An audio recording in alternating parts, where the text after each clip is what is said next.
多多干杯，干干杯，为了心中的美味。多多干杯，干干杯，默契翻倍，干干杯。柠檬多多多，多多柠檬茶，胜利多多多，多多干杯吧。赛场就位，开启美味。华莱士手工果粉多有绝招，精准控温，这波操作稳准狠，现炸才够脆，热辣多汁，一战美味来袭，一口回血，只要香脆炸鸡，不要脆皮人寿，这是胜利的滋味，忍不住的欢呼，庆功时刻有华莱士，吃得香，赢得爽，吃华莱士，获益炸鸡迷局。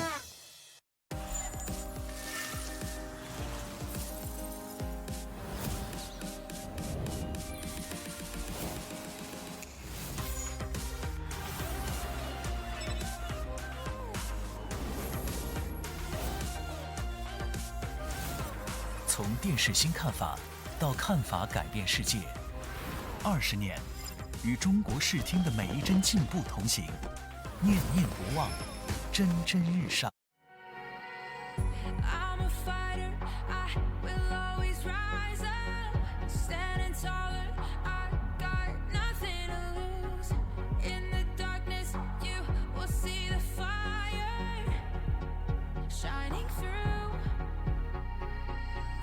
Feel it burning, feel the power rushing into my veins.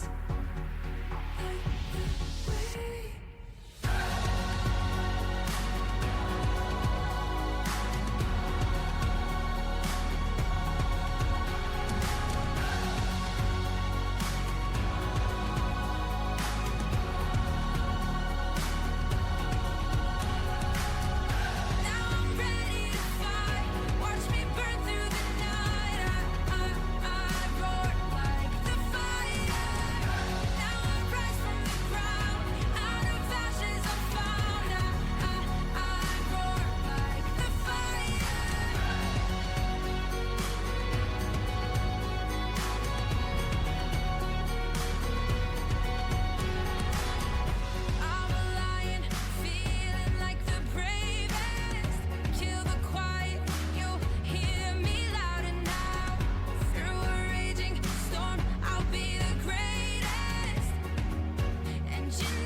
rising out of the flames. Light the way.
How many times must the earth go round the sun before we finally see that we only have one? How many times must we say we're out of time for us to realize that she's keeping us alive?3月初的广州即将风起云涌，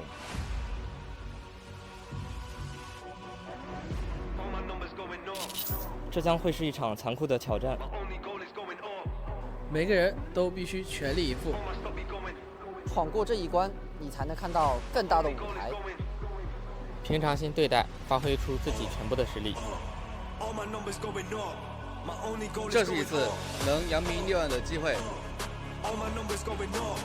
机会是留给有准备的人。各位都准备好了吗？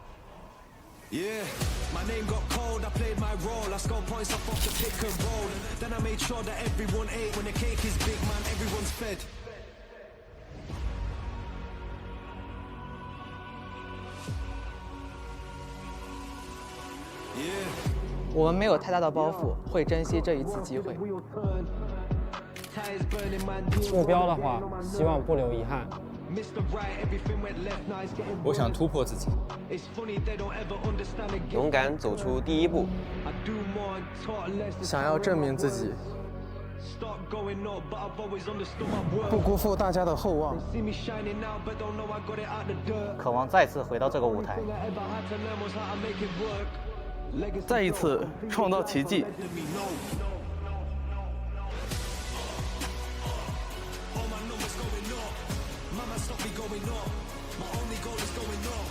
深渊的呼唤酒，我们来了。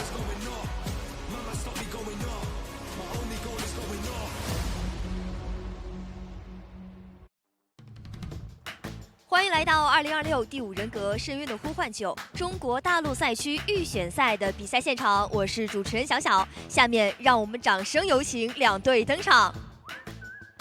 速回初心，战至巅峰，有请 T 速。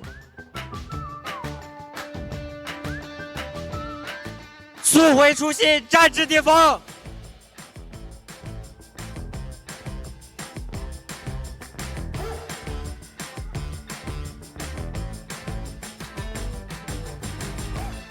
欢迎文熙、猫猫、神坠、佩佩、桃梨、梦露。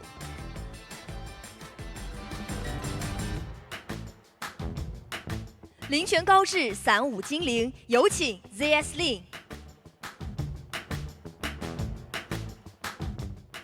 喂，加油加油！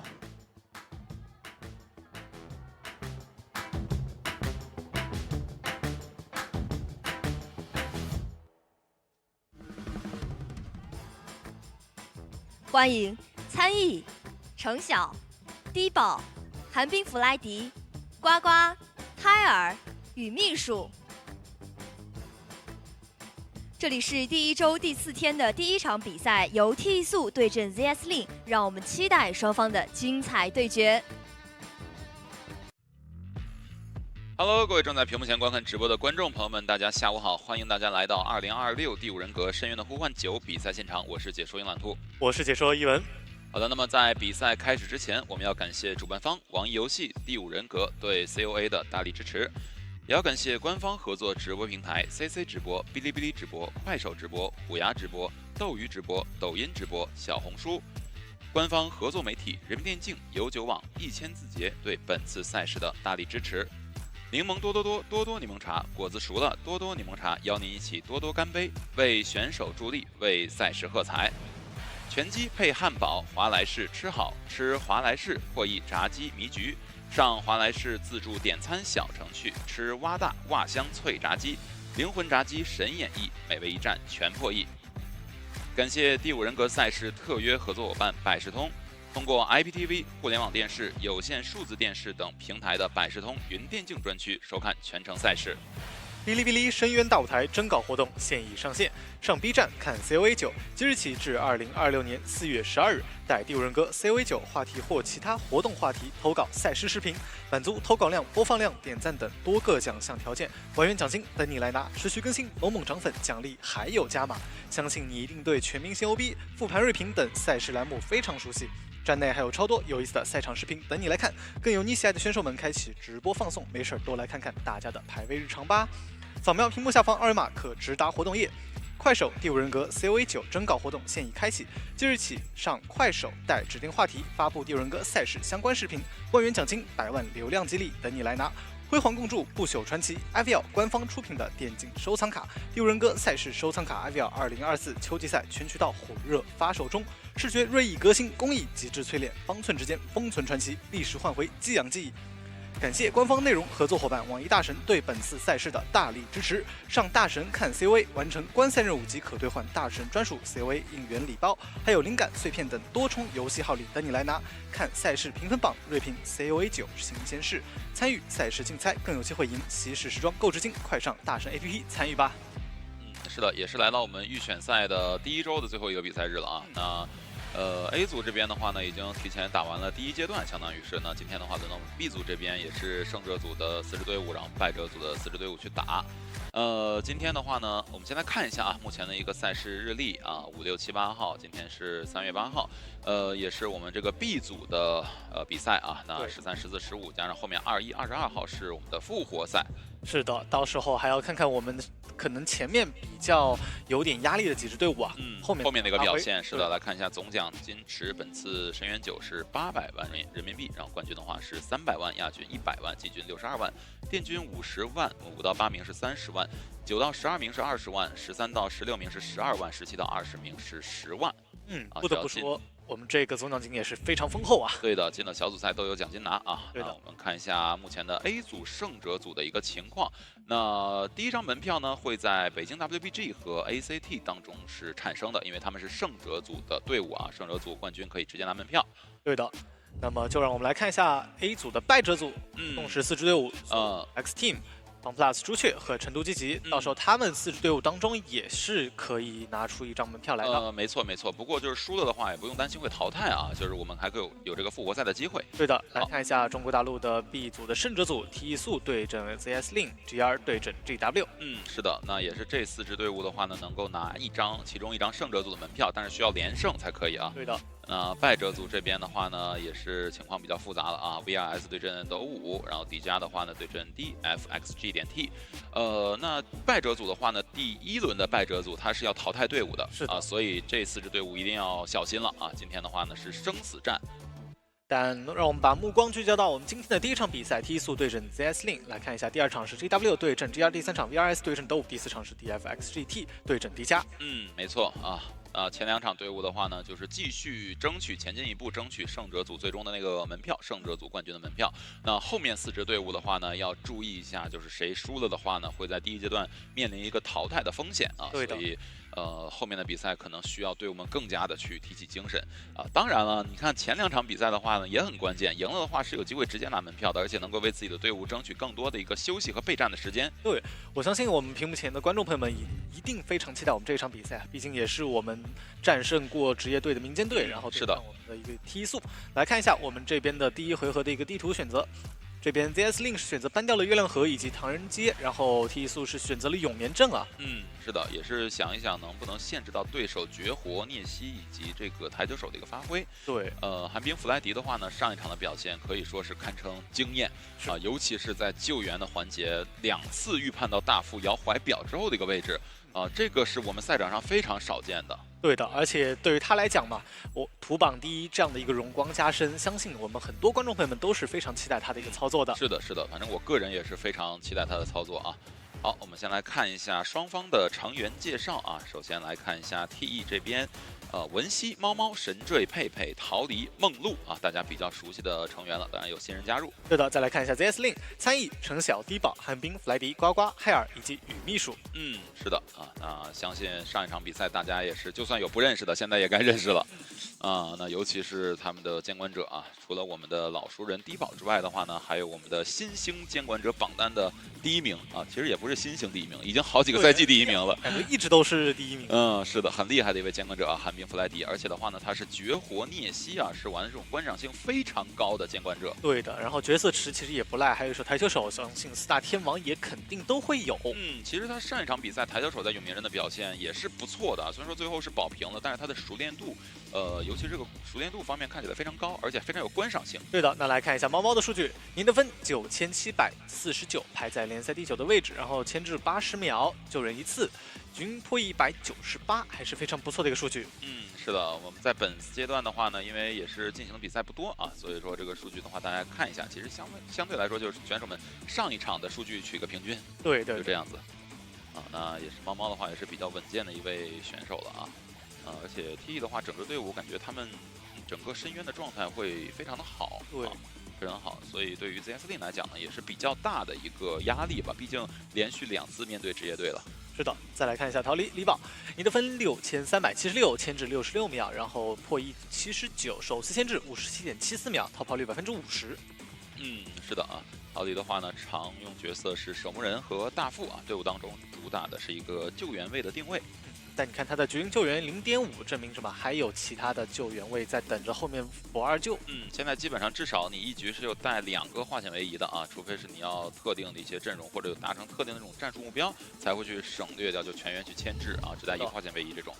好，神坠的话啊，他常用角色是医生和气象学家，他的局均的16时间是72.14秒，排在现阶段比赛的第7名啊，局均的破译进度82%，这说明他被追的还是挺多的。对的，而且你看6的时间也是72.79秒，也是非常长的一个时间。对，局均牵制72.79秒啊，这就是几乎把都要被追一会儿啊，把被追一会儿，也是队伍当中的一个抗压的位置吧。对的，看一下今天能不能有更多的这个角色带给我们啊更出色的这个表现。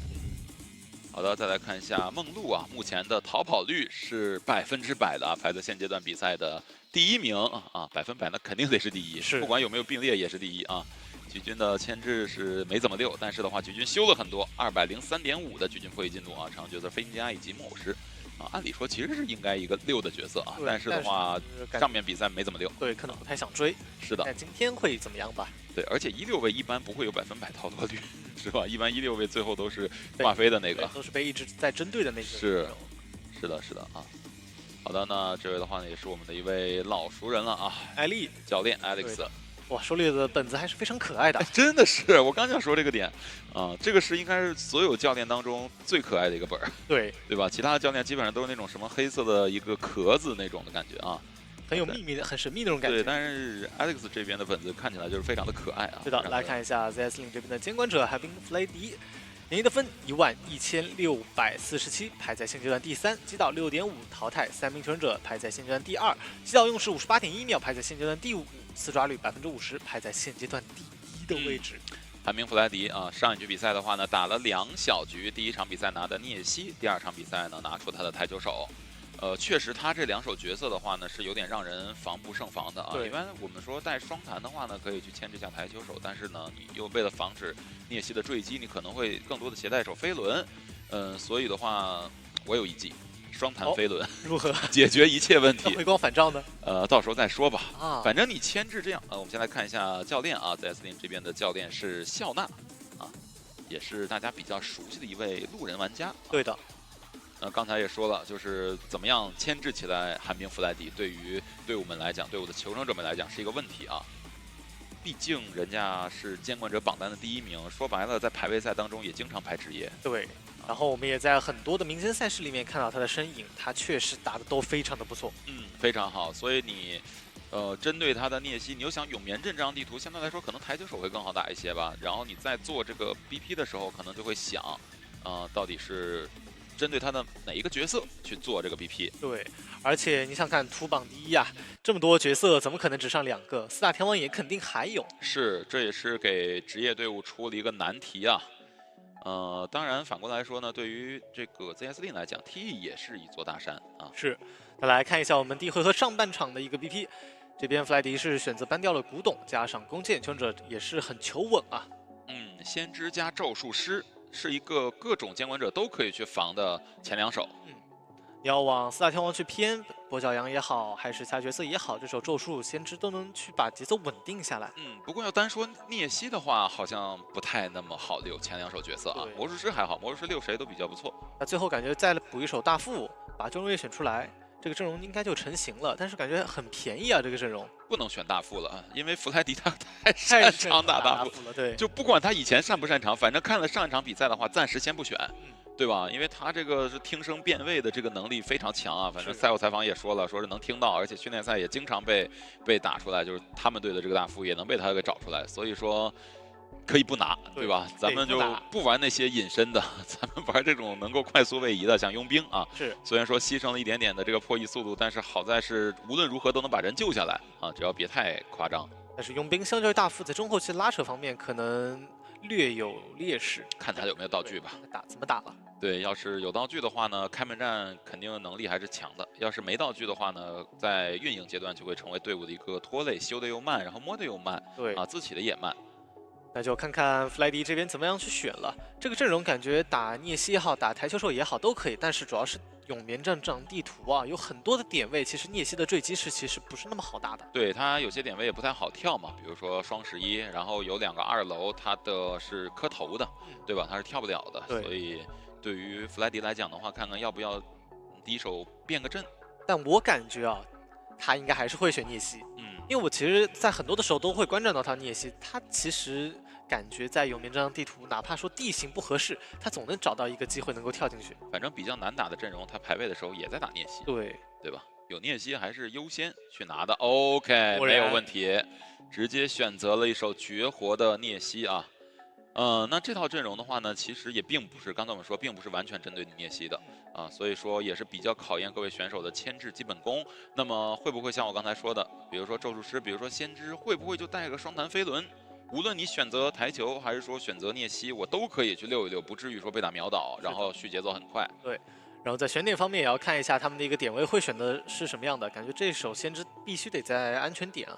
没错。然后像是对常规监管来讲，墓地可能比较难追击，但是对于聂西这种能够通过一个高位的一个角色来讲，墓地其实没有那么好溜，不好溜。我在墓地已经被秒过很多次了，感觉得往外面走。因为聂西他跟其他监管者不同，其他监管者你是能绕墓地的，而聂西的话他是一个突脸的，对，直接跳过去。对，他是能跨地形的，所以说墓地这个点啊，你要不然你就先别在里边，你可以后期进，但是的话呢，你前期在里边就不行。对，来看一下这边一个右踢的选点，把先知这样的一个薄弱的位置放在了甲门。甲门毕竟有个棚子嘛，对吧？甲门咱有个棚子。但你看这边弗莱迪也是大概就猜到了，你这个角色是好追的，单挑。感觉是奔着先知去了，毕竟你在外围追其他人的话，先知还能补一手容错。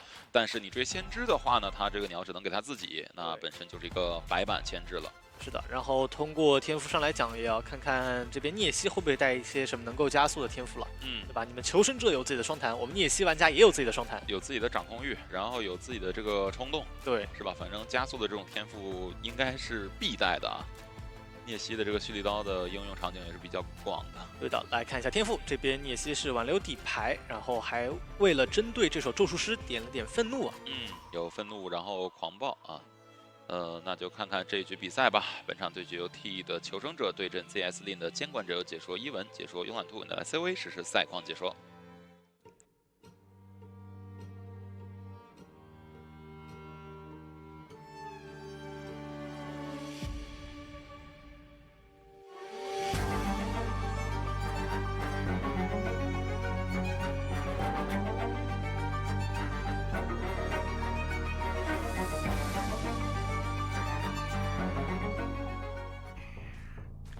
进入对局来看一下，这边追击目标并没有第一时间放在先知身上，而是直接过来找魔术师。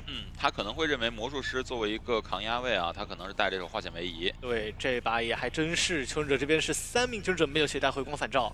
没错。牵制位的话肯定是要带着。哇，这手这个跳越过了棚子。看我就说吧，总是能找到点位跳进去的。是的，这个绝活聂西的常规操作了啊。是啊。好，大家都可以坐下看了。那再往这边带棚子的地形走，放一手反走被听到了，脚步了。哎，咱不说好不玩隐身角色吗？但怎么又选了一个？是啊，怎么还有魔术师的事儿呢？光想着大副了，这时候先知已经在看了。看一下这个位置，压力太大了吧？这个牵制压力太大了。跳过来骗了一波，哇，掉脸把鸟打到了。手里还有一行，这个位置要交吗？梦露压力有点大，手里魔术棒好了，但是。哎，没有反走，没有反走，要倒了这个位置，很难预判的。抽刀，抽刀还行，还行，活过一波，那就等下一个跳了。但手里体力不太多，下一波只有一波连跳啊。这边有一个弹射先逼走，前面的话就要跳，魔术师反走只能往外围去拖一拖时间了，没招了。也是用上自己双弹击倒这个魔术师。是的，追击压力太大了。说句实话，这追击压力真的太大了，看着感觉我这求生者玩家手里的汗都在冒了。但是你看看这个牵制时间1分半，对于魔术来讲也不错，成功了，也不错，而且逼了技能。对，但是毕竟管先知要了鸟吧，就后期的这个拉扯能力可能会下降一些。是，而且这局救人位还是佣兵吧。李宝这波救援压力也挺大的，因为救聂西你就意味着每一次来救都是有一个双倒的可能性的，但是李宝好像不想卡半了。对，看样子他是觉得魔术师可能手里没道具了，下来也不一定溜得动，干脆卡满救一波。卡满救一波了。那这样的话呢，看着这个人过半，寒冰弗莱迪出来逼迫一下去救援，但是呢，陶里已经提前的走开了进入前面的板区。前面感觉可以交个互换直接。对，这时候没有技能，你无伤就是非常赚的啊。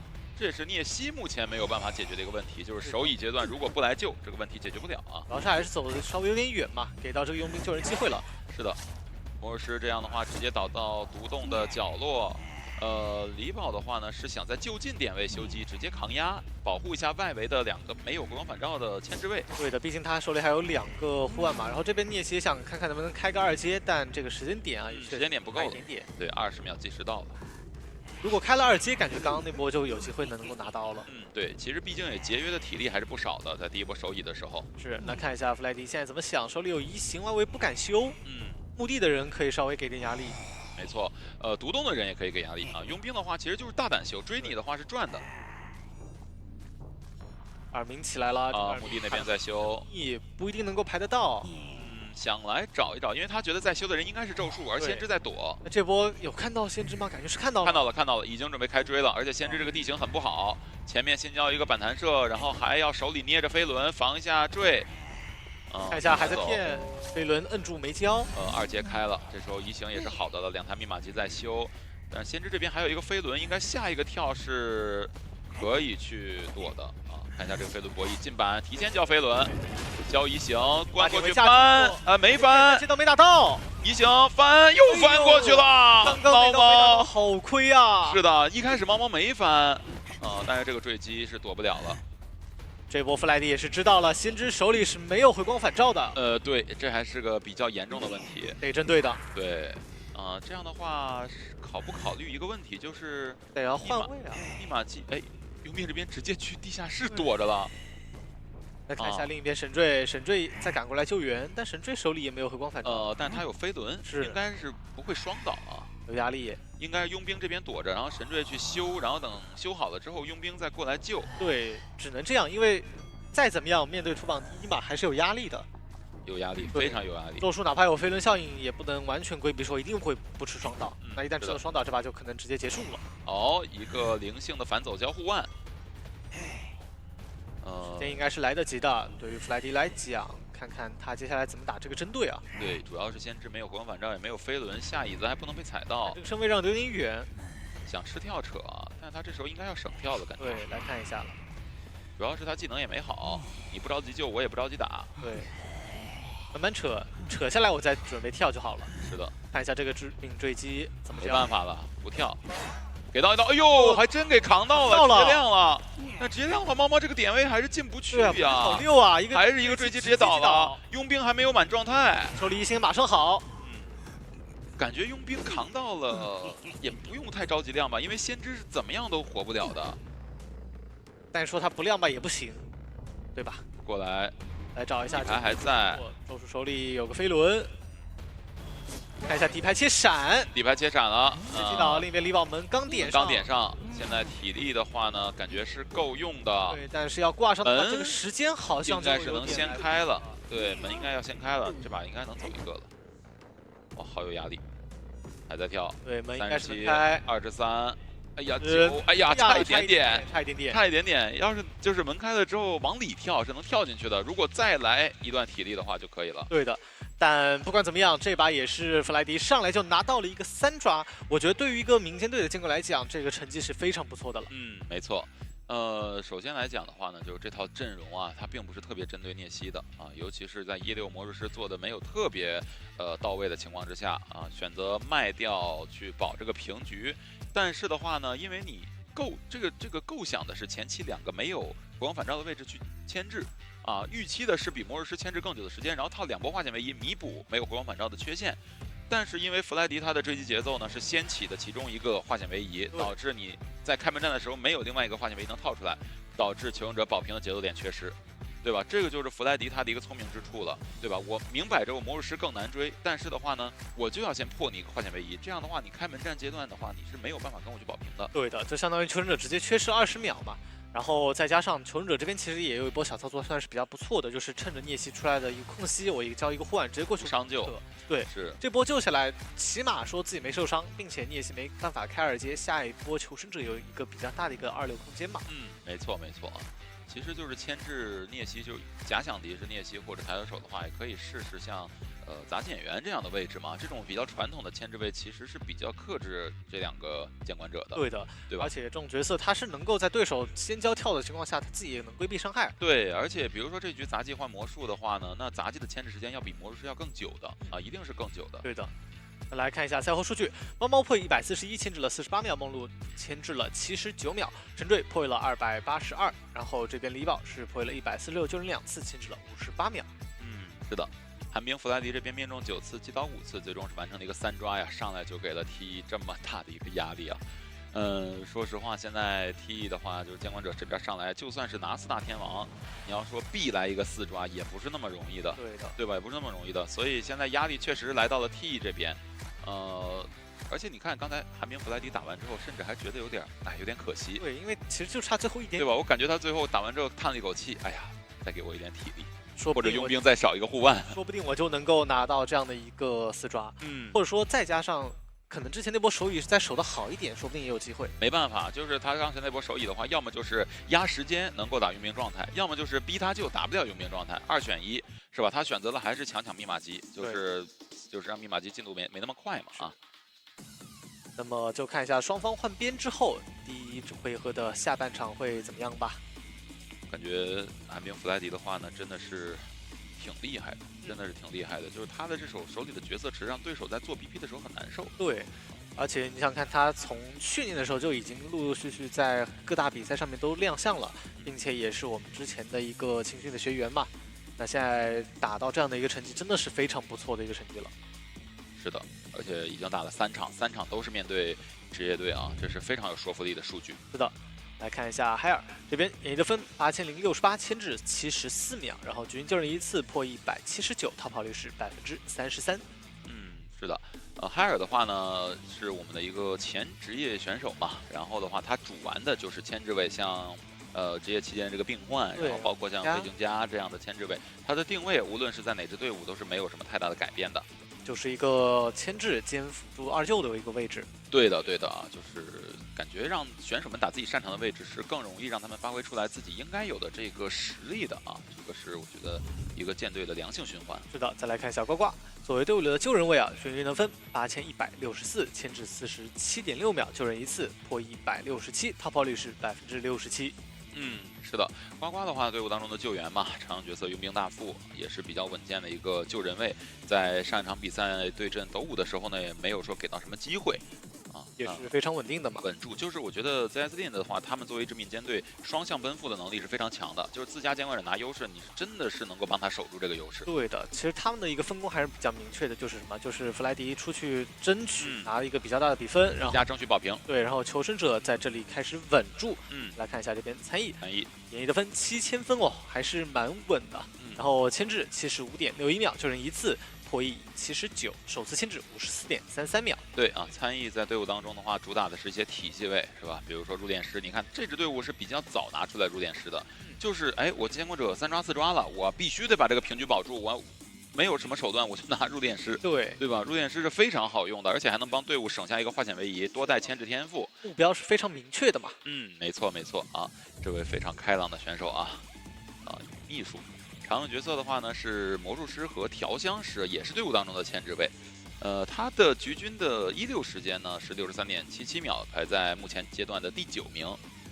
感觉这个数据还是非常不错的啊。毕竟他们求生者啊，在上场比赛，压力不是特别的大，因为自家监管者是率先拿分了嘛，对吧？我只需要上场保平就 OK 了，所以说大家就是求稳起见。而且这支队伍的调香师使用率还是不错的，对的，上来是比较率先拿出调香师的队伍之一，也是紧跟版本嘛。那么让我们来看到 T1速的监管者佩佩，演绎得分51511排在现阶段第5，然后橘军击倒10次排在现阶段第2，淘汰3.5排在现阶段第1，恐惧人设0.5排在现阶段第5，橘军击倒用时40.92秒排在现阶段第1，抓率50%也是现阶段第1。这个数据拉得非常的慢啊。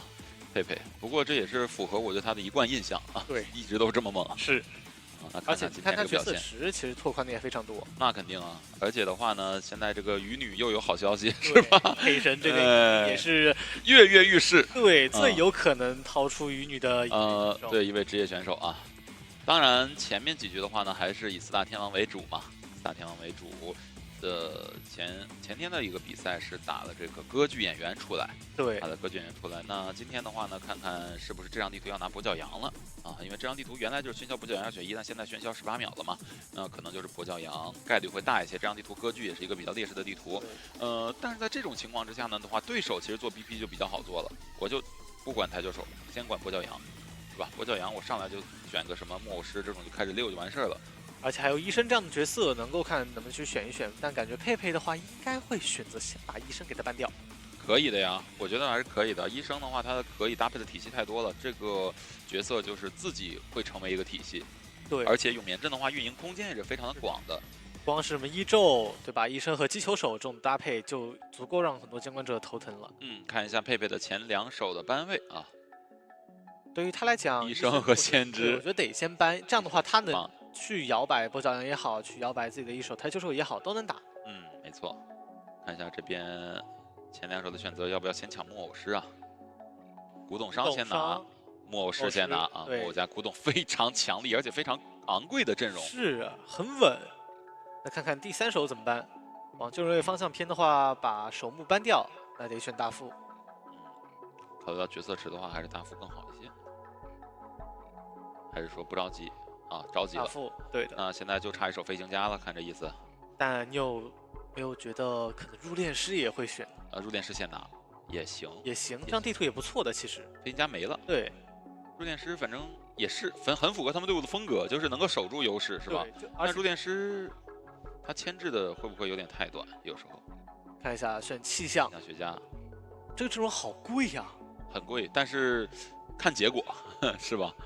就是同样的价格，要是能够一场平局来说的话，那就一点都不贵。对，要是说被多抓了，那确实是有点亏。是啊，挺心疼的，主要也是古董商，后面也就不用搬了嘛。气象学家这个点，打跛脚羊的话呢，也是有一些风险，只能说啊，有些风险，看他这个强风放的准不准。对的，这个阵容看下来感觉还是非常常规啊。对于佩佩来讲，不管是跛脚羊也好，还是台球手也好，都能选。但跛脚羊的话，可能在博弈方面就要面临的压力会比较大一点；台球手的话，可能控场会控更舒服一点点。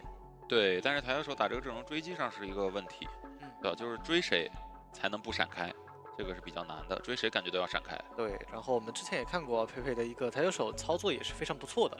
没错，佩佩的台球手打的还是很好的，这也是给到对手的一个 BP 压力嘛。不过现在佩佩面临着是一个必多抓的，必须需要去多抓的一个局面。是的，无论3还是4，所以说应该不会有太多的摇摆，可能就是在跛脚羊和台球手里边去2选1，跛脚羊这边的概率可能会高一些。那我站台球手的概率可能会高一些。看看怎么说。台球手来了，台球手来了。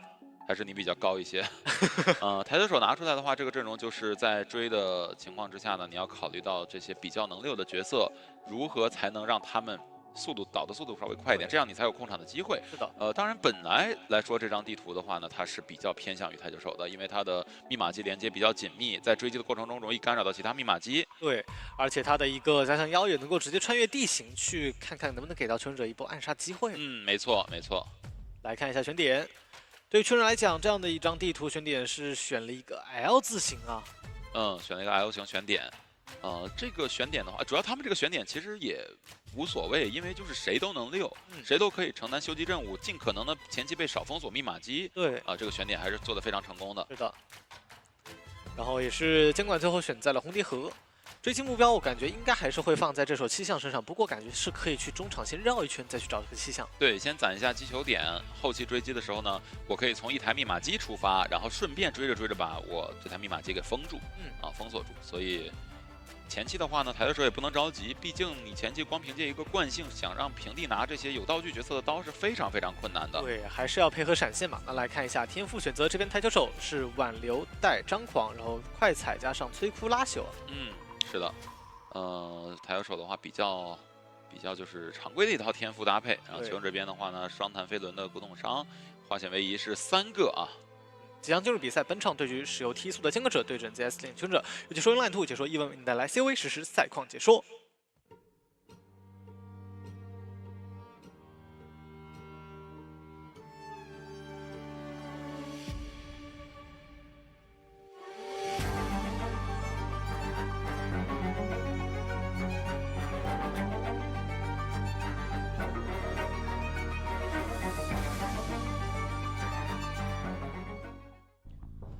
来看一下佩佩，应该就是先往中场走一圈啊。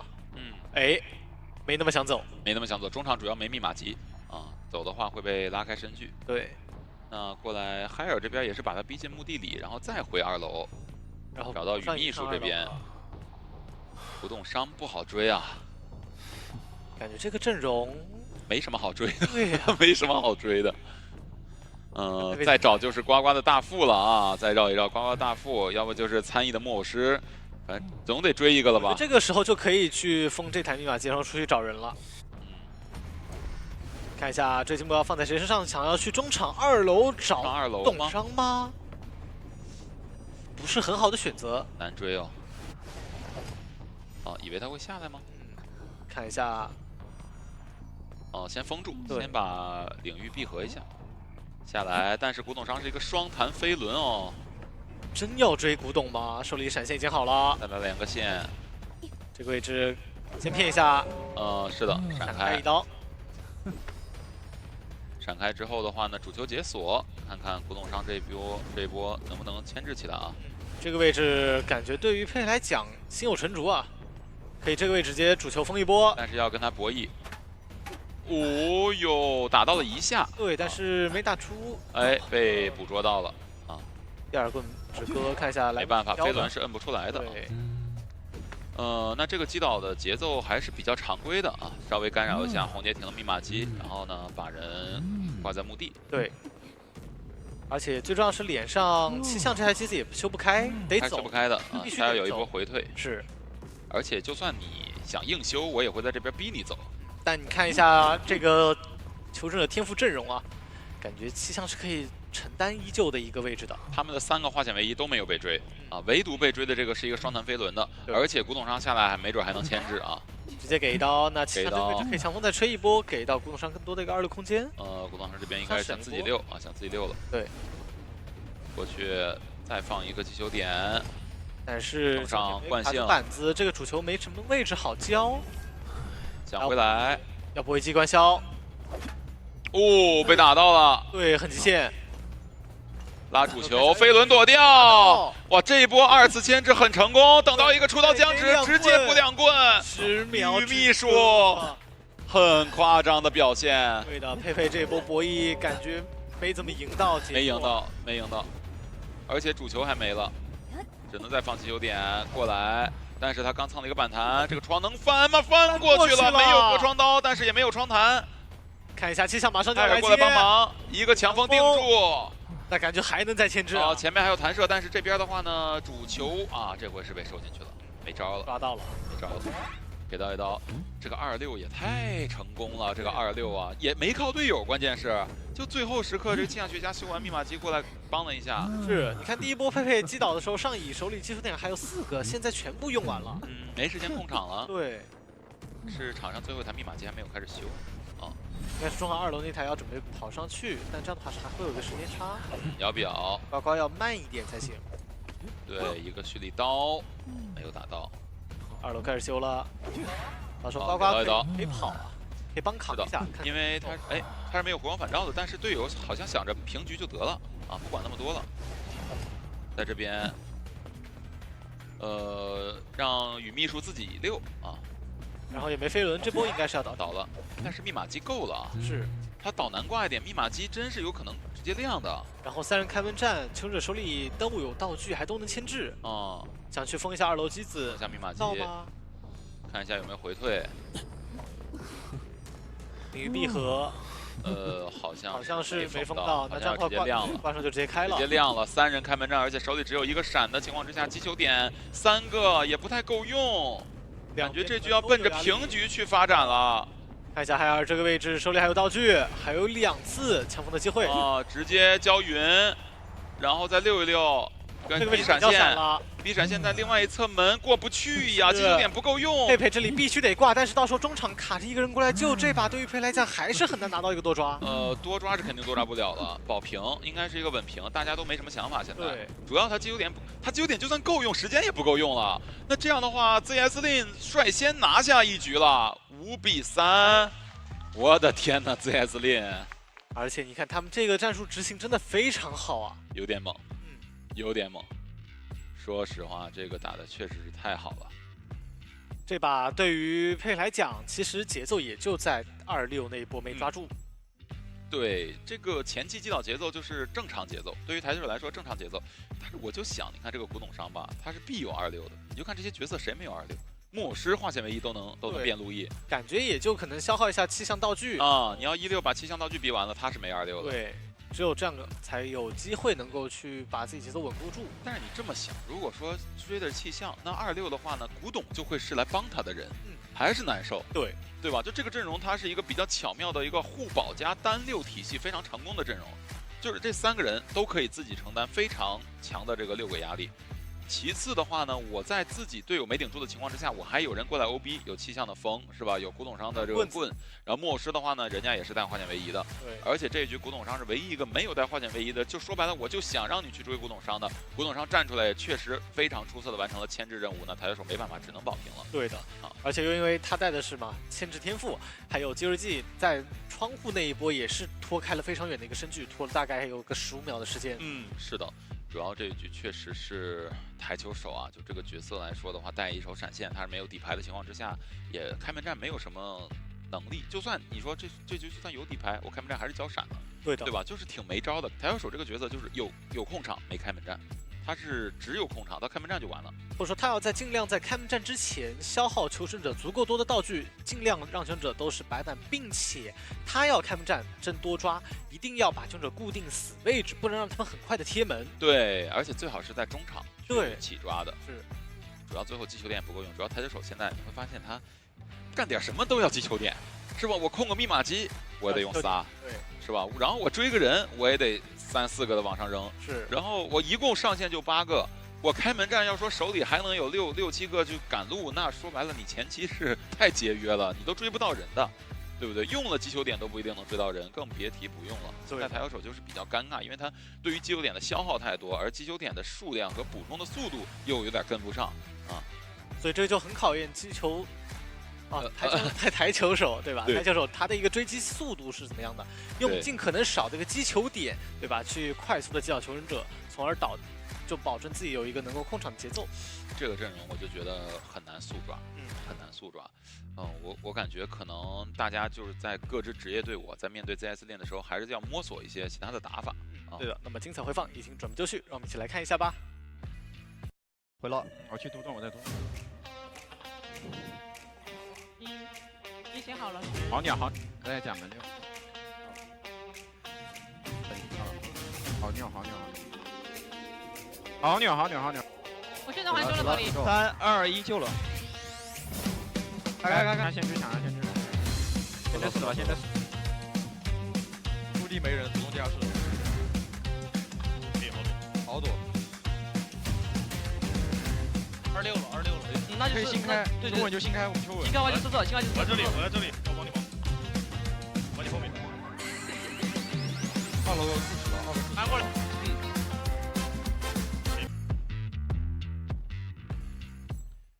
好的，各位观众，欢迎继续收看神元9的比赛，我是解说员懒兔，我是解说一文。那么要继续进行的是 T 速对阵 ZS Lin 的第2回合较量。在上一回合当中 ，T 速还是险些被对手拿到一个比较不错比分，但还是 ZS Link 这边算是拿到一个5比3。是的，是的，就是 T 这边的话呢，肯定是奔着去多，同样还多去的。但是的话呢，对手这边5比3已经拿到优势了。到第2局的话，还是客场队伍 ZS Link 这边去选图。刚才我们就是私下讨论了一下，感觉打 ZS Link 是不是还是得优先拿这个歌剧优势图？对，可能像唐人街、月亮河这种地图还是比较重要的，但是被 ban 了。是，他们也可能知道自己这种地图不一定发挥的好。感觉这支队伍啊，他战术素养是非常高的，而且实力也是非常在线的。对，他很清楚知道自己究竟哪里是弱势，哪里自己的优劣势。对，没错。那第2局选图的话呢，考虑到应该按照以往战术来说，还是寒冰弗莱迪去登场。那他的手里的话呢，还有4大天王，再加一手台球手。其实说白了，跟职业选手的这个在第2局可用角色值是拉平的。对，其实差不多。对。那这种情况之下，选择一张什么样的地图才能够把自家的这个优势给稳固住？因为客场队伍往往可能就一次选图机会嘛，不考虑加赛的情况之下。对。地图上的推荐，感觉扩大优势的话呢，可能还是大图好一点，对吧？但是的话呢，最好又不能是歌剧演员打得很舒服的地图。想看究竟有什么样的地图呢？不归零其实也还不错。不归零歌剧肯定是不舒服的。对。但是蜡像还行。蜡像还不错。对，就是因为佩佩手里也是有非常不错熟练度的一个蜡像的。不如啊，军工厂。怎么说？你不舒服，我也不舒服。我有台球，然后你帮我台球的话，我打艾维，是吧？那你的强势的配备他强势的这种什么歌剧演员啊，这种狂暴追击流的感觉，可能就有点悬，拿不出来了。可能只能逼他打鱼女了，对吧？但是这个逼他打鱼女是喜是忧，对于 ZS 练不好说，对吧？因为你赛训的时候很难练到鱼女这个点，而且鱼女这个角色感觉到我们现在来讲出场率也不高，就等着佩佩呢嘛，这不大家都等着佩佩的嘛。那对于 ZS 练来讲的话呢，还是要考虑一下角色池的事情嘛，而且自家是一个优势，要不然就选小地图继续苟住。是吧？我认为是选大地图是有利于 ZS 继续扩大优势，但同时风险就是在于对手也是可以抓住这个机会去把比分扳回来，而且人家一般可能不是说扳5比3，可能扳6比3，什么6比2、7比2这种。对。那到时候也要看一下这边 ZS 领城者嘛，他们毕竟在第1回合省了一手入殓师，但是他们第2回合我觉得可以选了。对。主要是还有杂货，对吧？就是佩佩手里边的话呢，还是有一种杂货商这种角色的，所以想从监管者的角度分析的话，不太好出这张地图啊，看看他们还是哪个打得多吧。是的，来看一下有提速这边搬掉了我想选的啊。对，哎呀，行，那来看一下 ZS Link 怎么选吧。对于他们来讲啊，圣心院，哎，你还真别说，我觉得可以。哇哦，真可以。这就是说让你佩佩打的不能舒服，你就是我难受你也难受，但是没事儿啊，我们对着难受，反正我有优势。但是求生者这边的话，就是想选这张地图，求生者想对着3跑，对，想来看看能不能打出一个比较不错的成绩了。哇，这是圣心医院，我觉得别说选取率是非常低的。对，但这时候选的真的很不错，因为我第1回合民间队已经占到优势了，第2回合大不了跟你爆了。对，就是互相3嘛，对吧？而且这张地图你想打大比分优势很难打，很难打。你监管者想拿个4抓很难，一般就是求生者3跑，我家求生者比如说没发挥好，我顶多是个平局嘛，对，顶多保平。5比3，大不了我让你还我一个5比3，又怎么样呢？这样的一个选择真的还挺不错的。是的。那也要看一下张地图对于佩来讲啊，这个角色怎么出，杂货商肯定是最好的一个选择。对，我觉得杂货是最好的。女这个选择会不会有说法？不过 ZS 店这边有一个换人啊，呱呱现在休息换上了程晓。是的。有一个轮换，这张地图的话，毕竟他们选的，难道说他是有什么绝活？但是换的是一个救人位下去了，呱呱救人位又补充了一个救人位上来，他们的救人位角色值之间难道有什么差别吗？对吧？先来看一下是首次参加 COA 的选手啊，我们也可以期待一下。不过这个位置倒是只能换呱呱，因为呱呱是队伍当中救人位，他也是救人位，救人位换救人位嘛。对，救人换救人位，就看他的这个救人位和呱呱那个救人位到底有什么不同。会不会研究一些什么，比如说进攻型救人位和防守型救人位？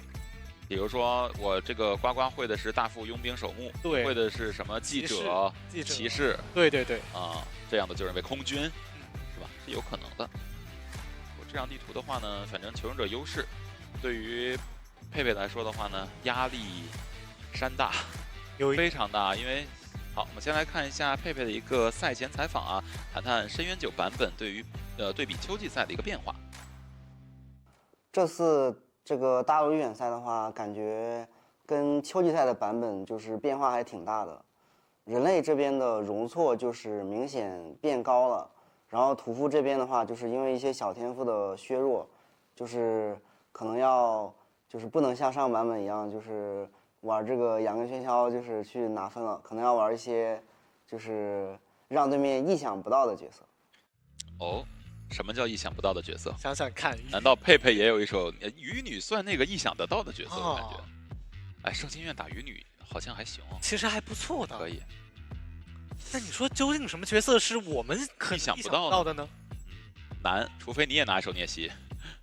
这个确实比较意想不到。圣心院，我觉得咱们就是分析一下佩佩可以拿啥吧。我觉得鱼女肯定在考虑之列，然后就是四大天王当中的艾维，对，然后就是这个杂货商，然后还有手大象师，我觉得就这几个吧。最多再来一手使徒安。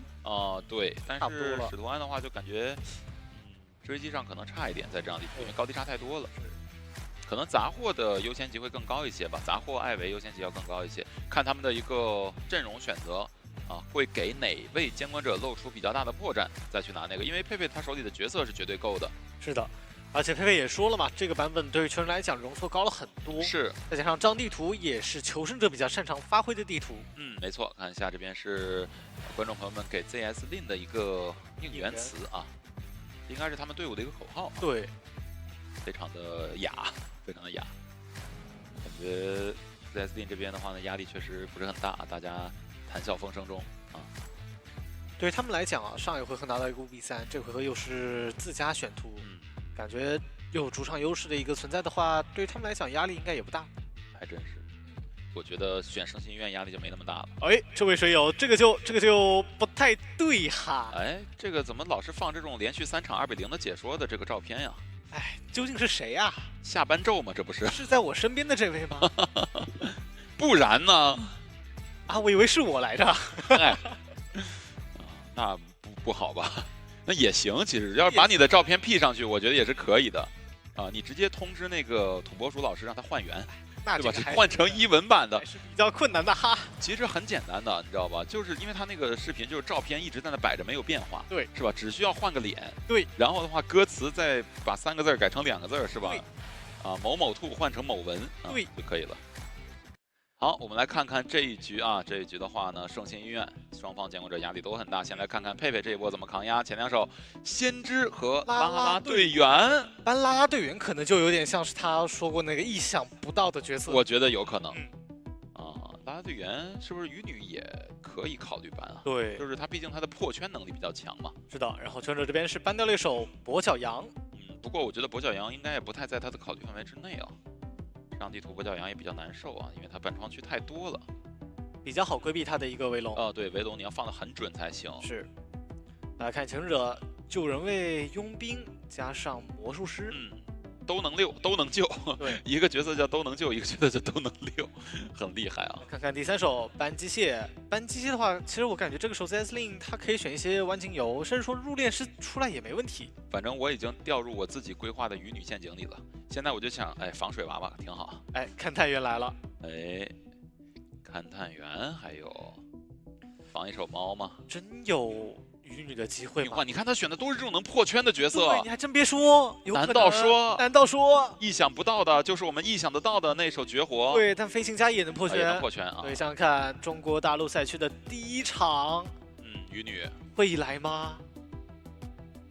其实我们仔细想想，如果是艾维的话，好像这个班位有点说不通。对，如果是杂货的话呢，也不好说，也还行，也还行吧，反正就是能搬，但是很少这么搬。对，没有那么好。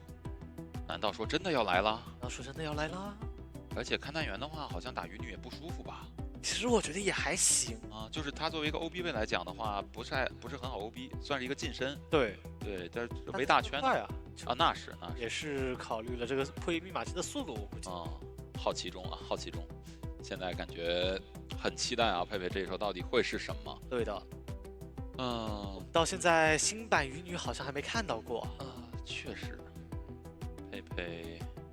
佩佩，我觉得佩佩是肯定是咱们公认的最有可能能够拿出来的这个选手了。他的嘴角在上扬，嘴角微微上扬。分析一下，上扬20度，上扬30度。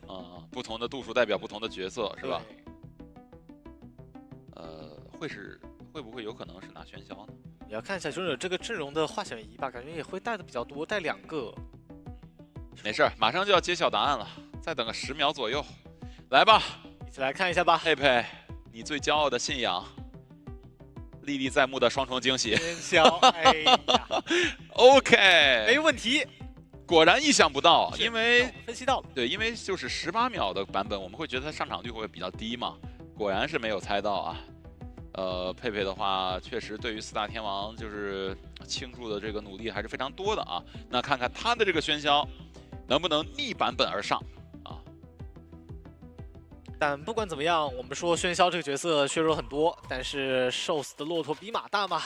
还是那句话，4大天王之所以称为4大天王，就是因为它本身的一个强势点非常强势，是这样的。但是确实，这次调整之后也有点接近马了，对吧？有点接近这个马的大小了。对，就来看一下吧。穷者是一个 L 字选点，把魔术师放到了木屋的位置。看一下喧嚣选在了角落还是哪个位置？其实我觉得喧嚣它是一个比较好的保平的选择。对，就它的争胜能力肯定是被无条去压缩压了很多。对，但是你的保平能力的话，我觉得还是 OK 的啊。当然这一局可能需要看看勘探员的一个发挥。是。来看一下，最后是选择人皇。追击目标其实都能追吧，去木屋追这个魔术也好，还是说废墟追这个勘探也好，都行。然后凶者也是把这个飞家放在中场2楼，那这样的话，飞家感觉应该是会携带一手化险为夷。对，要不然没必要保护他。要保护的位置是。就来看一下佩佩这个喧嚣怎么带天赋了。张狂底牌的啊，放弃带挽留了。凶者这边是3个化险为夷，3个化险为夷。然后参议这边的话呢是 OB 位带的双弹飞轮嘛。对，然后2个回光返照啊。是的。还是挺拼的一个天赋啊！本场对决 CSD 的求生者对阵 TE 的监管者，解说伊文、慵懒兔带来 COA 实时赛况解说。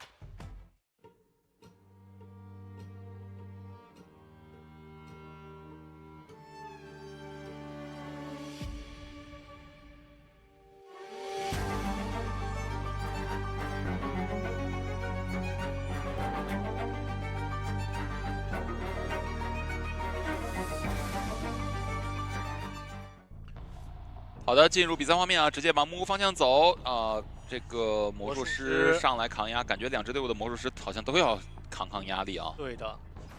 到木屋这个板子先正常踩掉啊。这一局带的是一个窥视者，想把人架在里面嘛。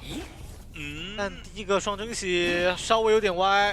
对的，不过还能接受吧，上到一个球起码。对，直接进医院了。魔术师这边前面交魔术棒，然后勘探员帮忙吸一下，但是勘探员的话前期交掉自己唯一一块磁铁，但是毕竟魔术师身上有球，插个眼干扰一下鸟笼的密码机。对，也不太想着换追。上一颗球，这个双惊喜能不能白球上到？这个角度不太好，其实。想回来砸，还是抽刀了。我觉得这样也 OK 的，因为这个球感觉是要吃的，你就相当于给他弄了一个擦刀，对，这种感觉。这一局的话，这个张狂已经好了，抬起来，有空中飞人，这个压力还是蛮大的。先踩吧，手里还有一根魔术棒。感觉这个位置就很难交了，因为焰火牌烫到了，是交，然后去交这个窗弹，这个球没有上到。那这个双人惊喜好像很难终结掉了，甚至又拉开了，还在骗。又砸到了。那这个我们总结成为什么呢？魔术师6喧嚣吃了2波擦刀，那还可以吧？对，还可以吧。而且1分20秒的一个接导时间也还不错。对，但是对于佩佩来说也挺可以的呀。我觉得这个局佩佩是有非常大的概率能够淘汰一个的。对，魔术师他是没有回光返照的。对，不会有什么4人开门战的机会。对，应该不会有4人开门战的机会这一局，除非有一些天神下凡的人物但感觉很难。勘探员他还得修自己的机子。海尔这波贴墙卡着救人，也是喧嚣这边没有什么必救的手段，直接交一个大喷来救。想追一刀，想追一刀，就只追一刀，然后再过来找一下这个魔术师。对，那魔术师感觉应该是要准备倒角落。倒了，没办法。没办法，看下一波怎么救吧。我觉得还能再救一波。对，但是就看谁来。佣兵准备过来了啊！佣兵准备过来，佣兵甚至已经提前过来了啊，因为自己密码机已经点亮了嘛。然后是把刚才那台遗产密码机交给了佣兵，准备去补吧。救完人之后，看一下这波救援。是的，剩下的飞行家插眼也看到了佣兵。双惊喜先打一下，哦呦，土球上了，拍到了。但是有一个问题就是你再救的时候，双惊喜就真空期了，对，你就没有双倒机会了。对，佣兵一定要在真空期之内把人救下来，要不然这局很有可能要双倒。是一个换弹到椅子面前，看一下这波，救援，红球救，散开一下，佣兵就差白球，完了还是双倒了，程晓。能过去把94的密码机修开。是的，有机会能够。对，那台密码机应该是能亮的，但是魔术师还得倒地。魔术师倒地，而且密码机应该是就算够，他也没有火光反照吧，而且应该大概率不够。对，所以就是3人开门战了。看看就是这波喧嚣要不要直接底牌传出去了？没有底牌的机会。其实70多，我觉得是可以传，可以试，而且落地有机会能秒。看一下，完了，落地是半状态飞行家，飞行家一波直接拉点，但是感觉这个位置还是很危险啊。而且拉点拉到了佣兵的脸上。回来搏这块板，双惊喜，空飞人过来直接击倒这台遗产机，而且过来管佣兵。好像这一局有点不妙啊，有点不妙。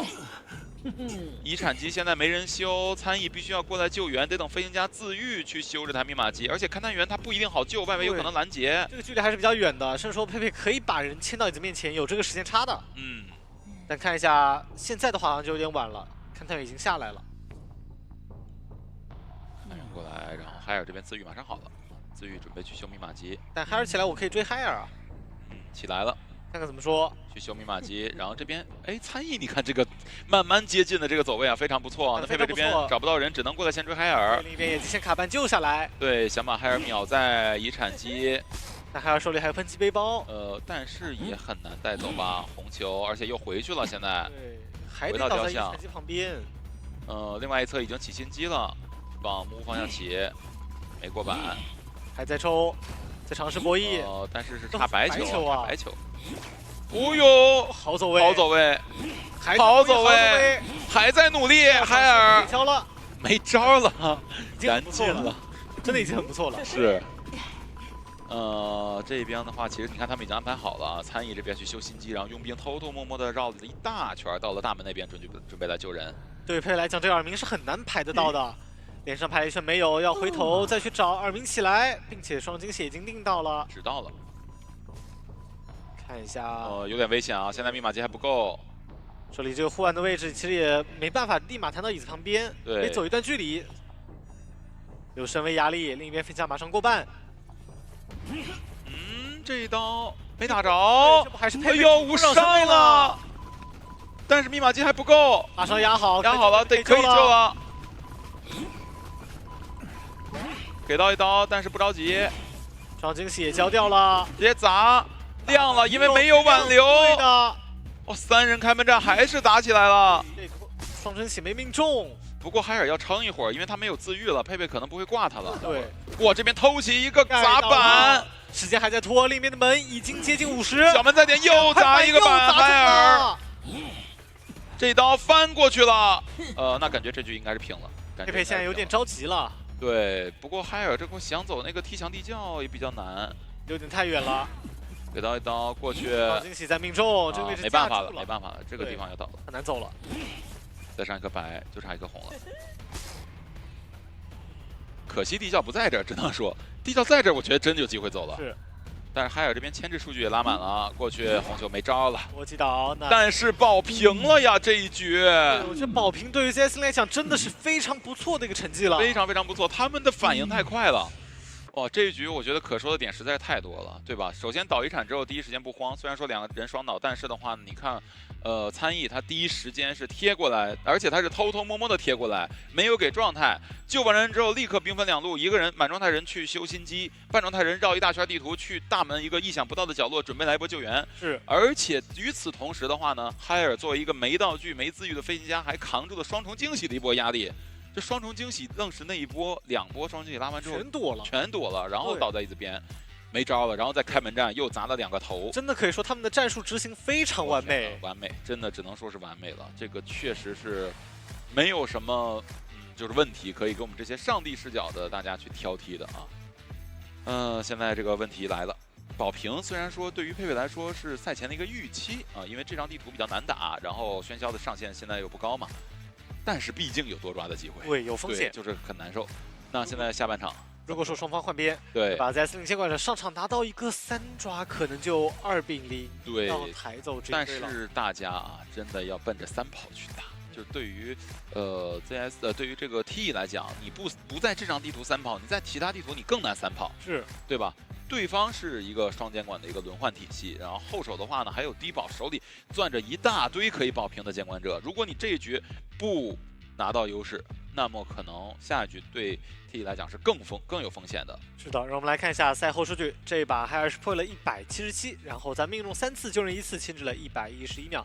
生效破了106，救人2次，牵制了44秒。女秘书这边牵制了85秒，最后是。就没有救人啊，打板命中2次，因为他是16嘛，对吧？对，然后参与救了3台。佩佩的话呢，命中34次，击倒7次，最终是保了平局啊。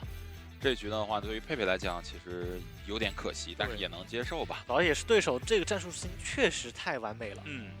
就是我觉得他们的反应很快，就是其实大家看很多民间队伍，他们和职业求生者的一个差距，就是他在台上的每一分，对局内的每一分每一秒不是充分利用的。对吧？比如说有时候，哎，我救完人不知道干嘛，或者说我修完机不知道修哪台，对吧？可能你一来一去，我耽误个5秒，耽误个7秒，密码机可能最后就差这加起来10几秒钟的样子，对吧？但是如果说你跟一支反应快的队伍去打的话呢，他们任何时间都知道在干嘛，但是留给监管者思考的时间就没有那么多了，他要及时做出正确决策。对吧？那这样的队伍其实是比较接近职业级的一个配合的。可以说，真的 ZS-Link 在民间队里面是非常强大的一支队伍，非常有实力的，非常有实力的啊。那毕竟也是战胜过职业队了嘛，现在，而且现在在面对第2支职业队的时候呢，也是一直手握着2个小积分的优势在手，占据了上风。这一局对于 TE 来说可以说是不容有失啊。圣心医院必须要去打一个3跑出来，而且的话，圣心医院的话，毕竟。首先弗莱迪他的这个绝活聂西已经不能用了，对已经进全局了。那这张地图的话呢，无非就是一个台球手，再配上他的一个4大天王，那这个跟就是平常打的这种对局是没有区别的。你不用再担心聂西了，你只需要担心你现在就假装在打队内训练赛，对，你面对的佩佩一样是这些角色吃，对，或者说就把对手当成职业队的其他监管去打就好了，对。那这是什么心理暗示？把民间队当职业队打就打图榜第1，这个压力确实大，压力确实大，压力确实大。第1局我也已经是感受到了，好，这边是 ZS-Link 的一个应援啊，旁边还有这个是低保的应援哈，应该是。对，看这个图片也是非常红火，非常喜气啊，非常喜庆。这一局的话呢也是很关键，对于双方来讲。我主要还是再想看看韩明弗莱迪的其他角色。之前他台球手确实打得还不错，看还能再打什么角色吧。这张地图台球手也不错，但是总感觉有可能被ban。对，有更好的选择。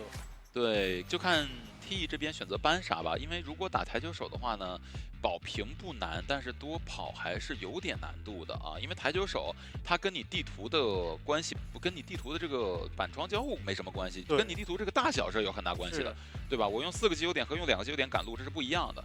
那在这张地图的话，我肯定是闪开加击倒，那其实跟永眠阵的本质差别并不是很大，对吧？所以这个台球手要不要ban？因为要考虑到自家这边是要3跑的，那你不ban台球手就意味着闪开之后必击倒啊。让我们看一下弗莱迪的一个采访，谈谈自己使用绝活角色的意义。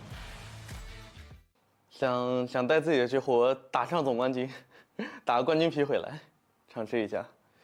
就实话讲，原本就是为了拿自己的绝活在赛场上发光发热的，其他角色更多就是作为一个辅助，为了保证自己能上比赛，为了自己的绝活能打出来，能有更好的表现。所以主要目的就是为了让自己的绝活发光发热嘛，打出成绩。那也是说到了，很有梦想，要拿一个冠军的时装回来。对，肯定是聂西了嘛。那没得挑，绝对是没得挑。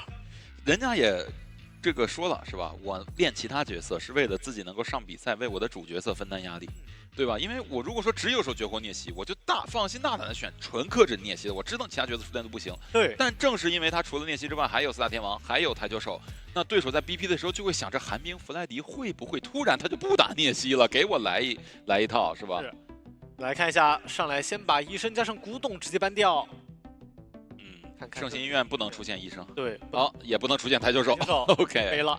OK， 那这样的话，看看吧，那就打4大天王了，大不了寒冰弗莱迪这边也来喧嚣呗。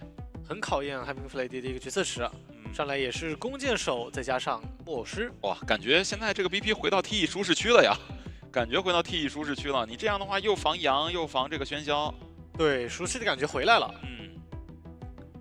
但是要注意一下，现在有点怕蜡像啊。对，守墓人搬掉啊，蜡像师这个点要考虑进去。第3手呢，搬掉了一手守墓人，还剩个大副了，还犹豫吗？我觉得可以拿呀，这样的话还要拿野人，还是选大副会好一点吧？感觉应该是大副了吧？对呀，这个就没有什么悬念嘛。因为选出大副的话，4大天王里面艾维也会天然多一手男大角色，再来一手强劲医院的角色呀，是不是飞行家啥的？对吧？没毛病，感觉没问题，没问题，修的也快。哦，祭司，这不是好久没看到了，这不是圣心医院的 Queen 吗？对这不是？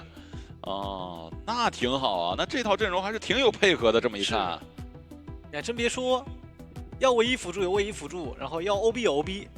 行，真是把这个舒适阵容拿出来了啊 ！TE 这一局，就是我觉得对于 TE 来讲，就是度过了第1局的对手强势期，到后面的话应该是他们强势了。按理来说，这个 BP 也确实做的不错。不错，我觉得。来看一下弗莱迪这边怎么说了。其实我感觉 TE 他们的整体 BP 一直都是不错的那一档。对。然后呢，最近也有新援加入了，是吧 ？Alex 也在这边。看一下弗莱迪这边有啥吧。现在这个阵容吧，你就想想4大天王谁好打。要是真从天王里选的话，可能还是得打喧嚣吧，感觉。跛脚羊。有点难，有点痛苦，甚至可以。主要是有祭司，祭司往中场一站，波翔就是没办法去追，谁往医院走都难追啊。你说歌剧演员可以努力一下吗？虽然说地图是个劣势，好像也就歌剧和喧嚣能打一打，也可以努力一下，是吧？艾维的话，这个毕竟有一个祭司在，还是比较难受。但是其实分析下来，又感觉不是完全不能打，对吧？目标是保平的话，我觉得都能打。要不是杂货商，我觉得杂货商也是一个比较万金油的角色，也能掏。哦，直接拿跛脚羊了。那这样是看中跛脚那个上限，想要去尝试2比0带走对手。对，这个搏一搏是吧？用跛脚羊来搏一搏，万一呢？但是难，这个阵容太克了，这个阵容超级克。先不说这个放在外置的这个木偶师和祭司了，单说一个弓箭手就难受的不行了。弓箭手上来，你不管是保活还是保倒地，是必费你愿力的，是吧？而且弓箭手是一个比较能溜跛脚羊的角色，他的一手龙骨弓配合秘弩的 B100%撕裂值，对吧？这个是跛脚羊很难去打的，很难去追的一个角色。对的，除非的话你的熟练度非常之高，就是正好一个笼子放脸上堵他反应不过来，这种一类的。比较难吧。来看一下选点这边是一个朝左踢啊，倒是比较少见。换成了一个 L 字形。对，还在想，抢大副去3板，然后人皇方向给到木偶师，正常牛踢，让木偶师去扛压了。对，木偶师肯定是要扛压的，木偶师再不扛压的话，谁来？只能指望大副了。对，但我觉得他其实可以把这个点让给祭司，就让祭司单独的站在中场，他不用去人皇扛压。木偶师的话，是不是这样就不带化险为夷了？看着。对。应该是牵制天赋了，好像。对，因为要3跑的话，你回光返照数量得够，除非你这一局目标还是保平，那木偶师就双弹加化险为夷，对吧？再上张地图有个祭司，祭司往中场一站也确实难追，祭司是可以带化险为夷。祭司可带，那就双化险为夷感觉。但是反正还是那句话，想多跑回光返照还是得够，对，尽量得够。那最终的阵容也锁定了，而且刚才选点的话呢，监管者选在了右上角木屋的位置。看一下这一局吧，天赋上是怎么带的啊？输出化险为夷的一个数量是几个？祭司没带，但木偶师纯化险为夷啊！啊，这么扛压，超级大扛压，那很相信自己了。然后弗莱迪这边是挽留底牌，带了愤怒，然后陈颖正也带了。是。即将进入比赛，本场对决是由 Zesling 的监管者对阵 TE 苏的权者，有解说用图解说，为我们带来 COA 实时赛况解说。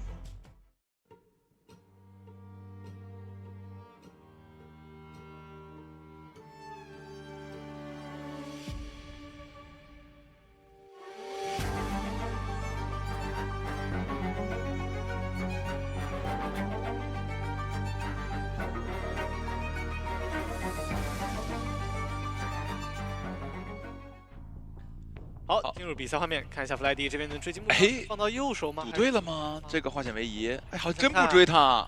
哎，不好说，不好说，还在看。弗莱迪想了想，就是比较喜欢挑战有难度的，是吧？那干脆选择过来先去先抓最有难度的。对。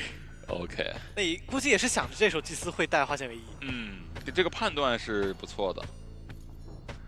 不过这是未免太难追了吧？感觉波将去在医院的这个地形追击祭司好困难啊，就没有什么机会，可以说是。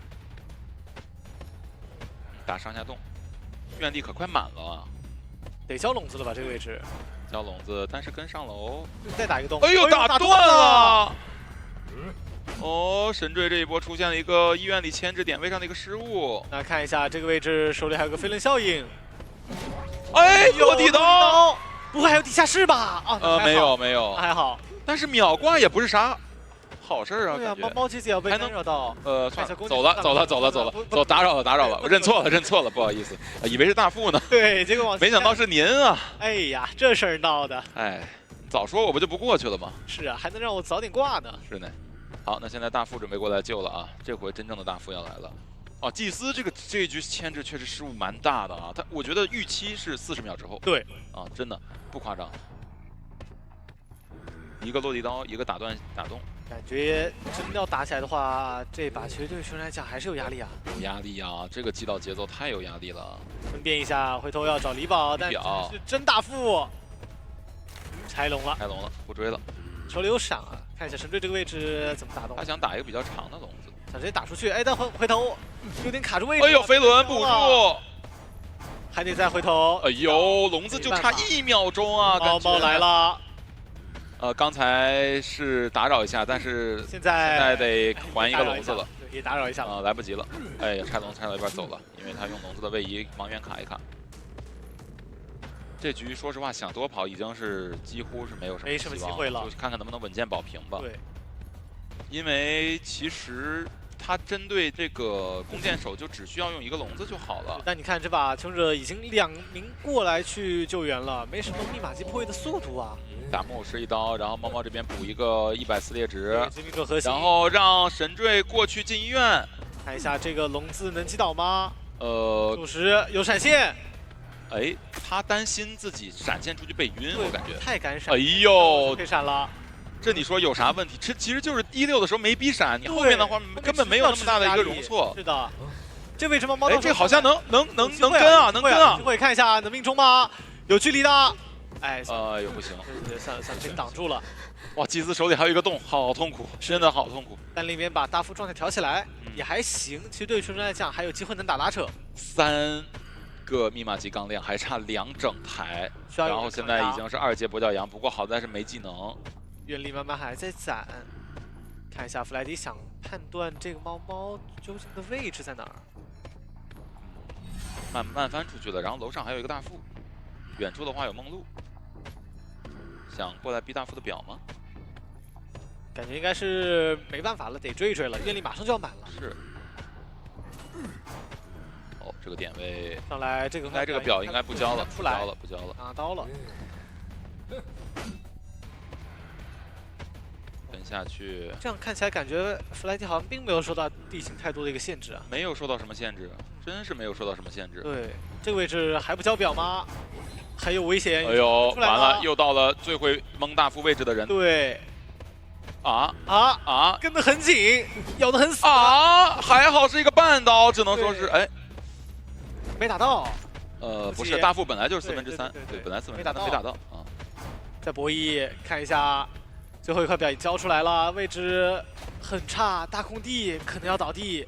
这个地方得倒了，这个地方。哎呦，好敢翻！ 这个窗户救了一手啊！救了一手，哎，大副6够了，你别说，你还真别说。但是开门战是个白板，密码机好像差一点不太够。93、95、96、97，能亮吗？99，好像有机会，但不太敢亮。想救一波。那这样的话，弗莱迪还能攒原力，手里的一个技能也差不多快好了。往皮墙挂，然后拉扯求生者的这个空间。是这把手里有底牌，求生者还真不好走，主要也是大副手里没道具了。不过大副能做。 尽量去拖自己的一个愿力。打一下针对。给到刀，密码机直接点亮，然后另外一侧大门第一时间去贴。对，两位都在大门，而且这个位置逃离很难进板。一个笼子直接过来，逃离要倒地，这个位置是绝对牵制不了的。倒了，哎呦门里面不太敢点，贴到这个完全可以往大门挂呀。对，手里有愿力，然后也有闪，这个闪可以不急的。是，他是有底牌在的。哎，但不挂这里的话，感觉得放了。过去他想去秒猫猫，猫猫这个位置很危险，距离已经够了。但是猫猫很难秒，因为他是弓箭手啊，除非你要交闪。但有闪的呀，主要是。哦，飞轮，再骗一下。地怒已经交了，一个闪现直接带走。没办法。梦露也卡在中间，不知道往哪儿走是好。等一下。交起来。再回去找大副吗？这个笼子对于弗莱迪来说很关键，如果说能够击倒大副，这把还有机会。应该是比较难了，比较难，因为大副走太远了。这边再回，如果你再去找大副的话，猫猫这边要起来，而且他起来能立刻给这个比较多的门的压力。那就是还得打拉扯。我觉得也不用太贪了，对于弗莱迪来讲。对，这边底牌已经切成窥视者了。对。看看弗莱迪一直在判断距离，一个笼子过去，两个笼子直接贴过来，耳鸣听到了。逃离这个位置应该是能进板，哎，但是被看到了，不太好牵制，得到门口了。没倒这一波，但是那边跑过去救好远哦。对，看一下来得及吗？应该不是会选择挂，要去管的。对，来得及就是来得及救，但是弓箭手他是一个挂飞。对，而且这个门也不一定点得开，挽留最后16秒。是的。干点门，那就有机会了。拉扯，两个人都往远走。猫猫直接原地开蹲，看一下弗莱迪这边想去拦截要去小门的人。如果找梦露的话，他是离大副身距更近的一个。其实方向是对的。对，但是这边的话，一个灵性回头再去找猫猫，看到吗？嗅觉好敏锐啊！是的，耳鸣没消这个点位。对，大概能猜到就在大门最里面，但是这个人究竟在哪儿不确定。想拉耳鸣吗？先插个眼，回头要去，应该是要钓一波鱼。猫猫这个位置不能出来，看一下，还往前面走吗？被眼照到了，那确定那边有个猫猫。想过去，我觉得他不能那么早出来啊，得要另一边开始溜的时候再出来才行。一个龙骨弓空了，击倒，这是一个挂飞哦。对，另一边还没摸起来，而且另一边门也是少的。插眼再过去，还要打拉扯。愿力很够倒是。对，看一下这波有没有机会。逃离已经出来了，过去点门，弓箭手那边有自愈。梦露点门应该是没啥大问题，应该是能扛的。是的，他是抓不了木偶的。99门压好了。再给一刀，门开了。然后另外一侧门应该弓箭手自己也能开，现在就是找大副。过来看一下，耳鸣还在，怎么回事？有人在脸上。另外一侧门能开啊？对，能确定吗？没有找到吗？没有找到。那你要放过这个耳鸣，但大门关不了了。没办法了，那这样的话就只能平局了，但是不太妙，要过来的话能拦得住吗？回头了，击倒。击倒能爬吗？爬得出去吗？掀起来，但另外一侧能走。另外一侧肯定能走。哇，好惊险呐！这一局是。还好说梦露木偶是在门口能扛压。对，如果说这个时候弗莱迪不准备去抓这个木偶师，回头看到大副把大副秒了，这把还真不好说。我觉得弗莱迪他基本上是做了上帝视角的决策吧，对吧？其实你看他的每一波放人都是很关键的。对，我击倒了之后，我再去大门去管，就是他有一波，就是说也不能要求特别苛，因为这波我觉得是上帝视角才能做的。就是我找到弓箭手的位置，对，当时木偶师的位置在哪？在雕像，弓箭手的位置在大门树旁边。如果这时候把弓箭手击倒，木偶师是摸不到大副的。这局是一个多抓，对。但是这一局弗莱迪知道自己下线是保平，下线肯定是平是有的，但是的话就看看能不能争这个多去2比0带走对手。对，就是没找到弓箭。如果第一时间找到弓箭，那边大副是没有人摸的。对啊，如果木偶师再过去摸的话，但这边弓箭挂飞，我再回去找大副，我比你快，你门也是开不了的。这局真的要被多抓的。然后我觉得有一波其实也是把节奏让给穷者，就是在第一波击倒大副的时候，他其实脸上就有一个椅子，往前走2步，把人放下来，跟干脆直接挂椅子时间是一样的。如果说那波挂了，那木偶是一定得在中层卡着。大门如果说弓箭手快速倒地了，另一边刚好救下来，这个时间不一定来得及，能够让大副套比较安全的身位。对，因为现在就是你挂椅子和自愈啊，它其实收益是差不多的。就是你逼了大副自愈的话呢，你后期虽然说比较好打，对我再击倒不用管了，但是的话呢，你有一个问题就是你不能确定木偶师的位置。对，你控不住他们的身位。当你挂大副的时候，当大副又活了，你知道大副和木偶师是在一个点的，是在一起的。但你如果不挂大副的话，大副自起，你是不能第一时间确定木偶师的位置的。是，其实他这一局打的就是弓箭手和大副的一个拉扯，其实跟木偶师没有什么关系。其实有满流的时候，他都不太敢去招惹木偶师，因为木偶师开门战能力太强了。来看一下赛后数据，这边猫是破位2台，然后牵制80秒，梦露破位了227，救人3次，治疗2次，牵制了43秒，神坠牵制了71秒，然后逃离破位了81，救人1次，牵制了100秒。没错啊，弗莱迪这边是命中16次，击倒10次，最终是完成了一个保平。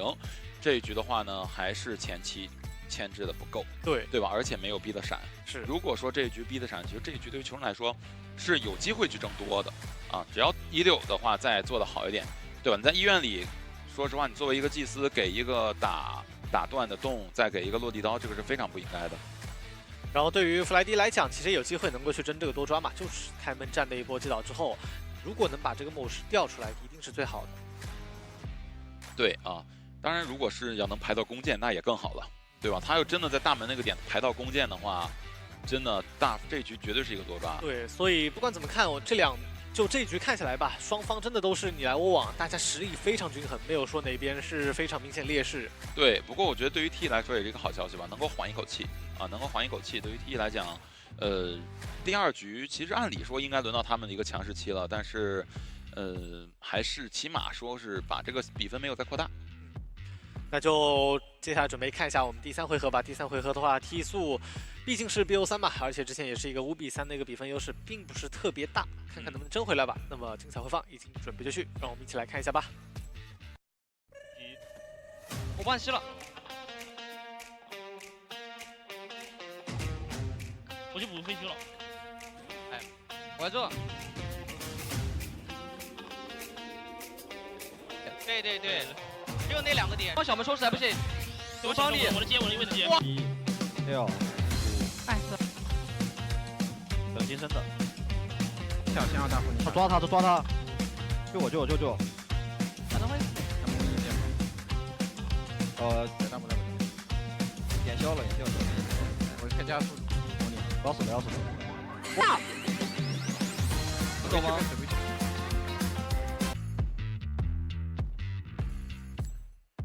好的，各位观众，欢迎继续收看10元9的比赛，我是解说蓝兔，我是解说一文。那么要继续进行的是 T 速对阵 ZS 令的第3回合。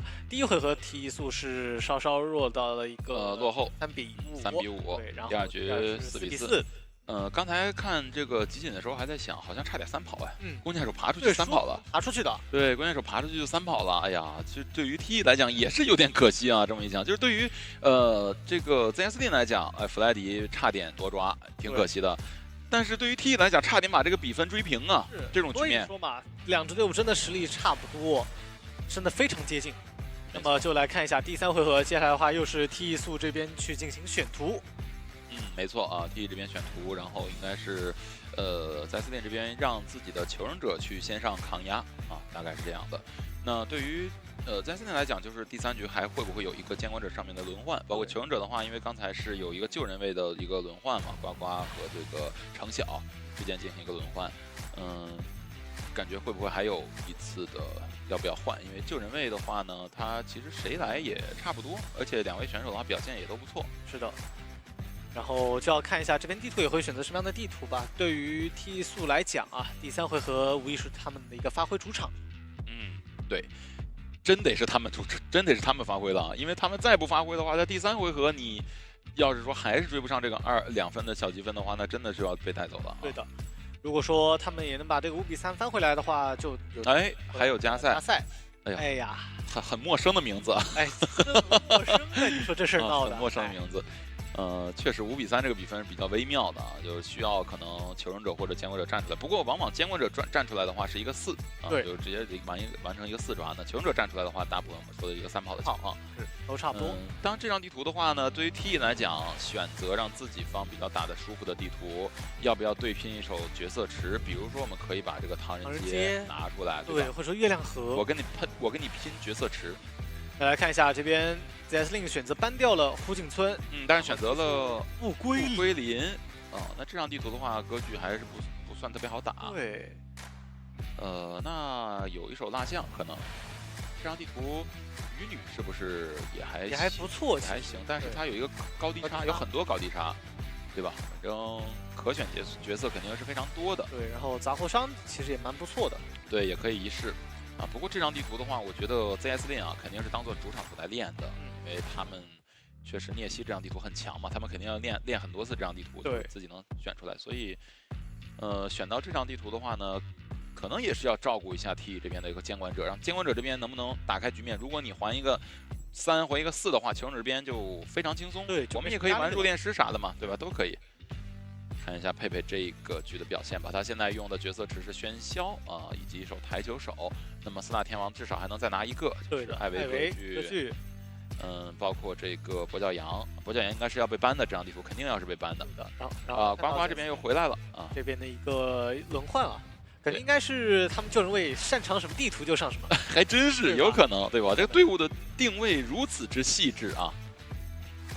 那佩佩的话，这一局的一个被ban的角色肯定是有跛脚羊的，对，就看另外一手是什么了，看是艾维还是歌剧，感觉应该是ban艾维。歌剧这张地图确实发挥不太好，但没办法，佩佩这个歌剧你敢放？很猛，佩佩歌剧很猛，敢放吗？对，敢的。我觉得要是佩佩的话呢，什么地图都不要放他的歌剧。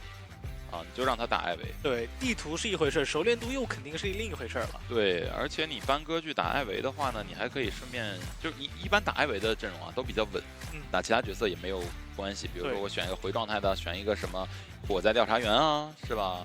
这种角色都是比较稳的。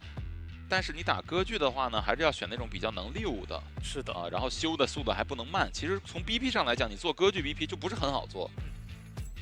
要那种又能溜又能修，最重要是还能 OB 的话，肯定最好。救人稳定，对吧？救人稳定。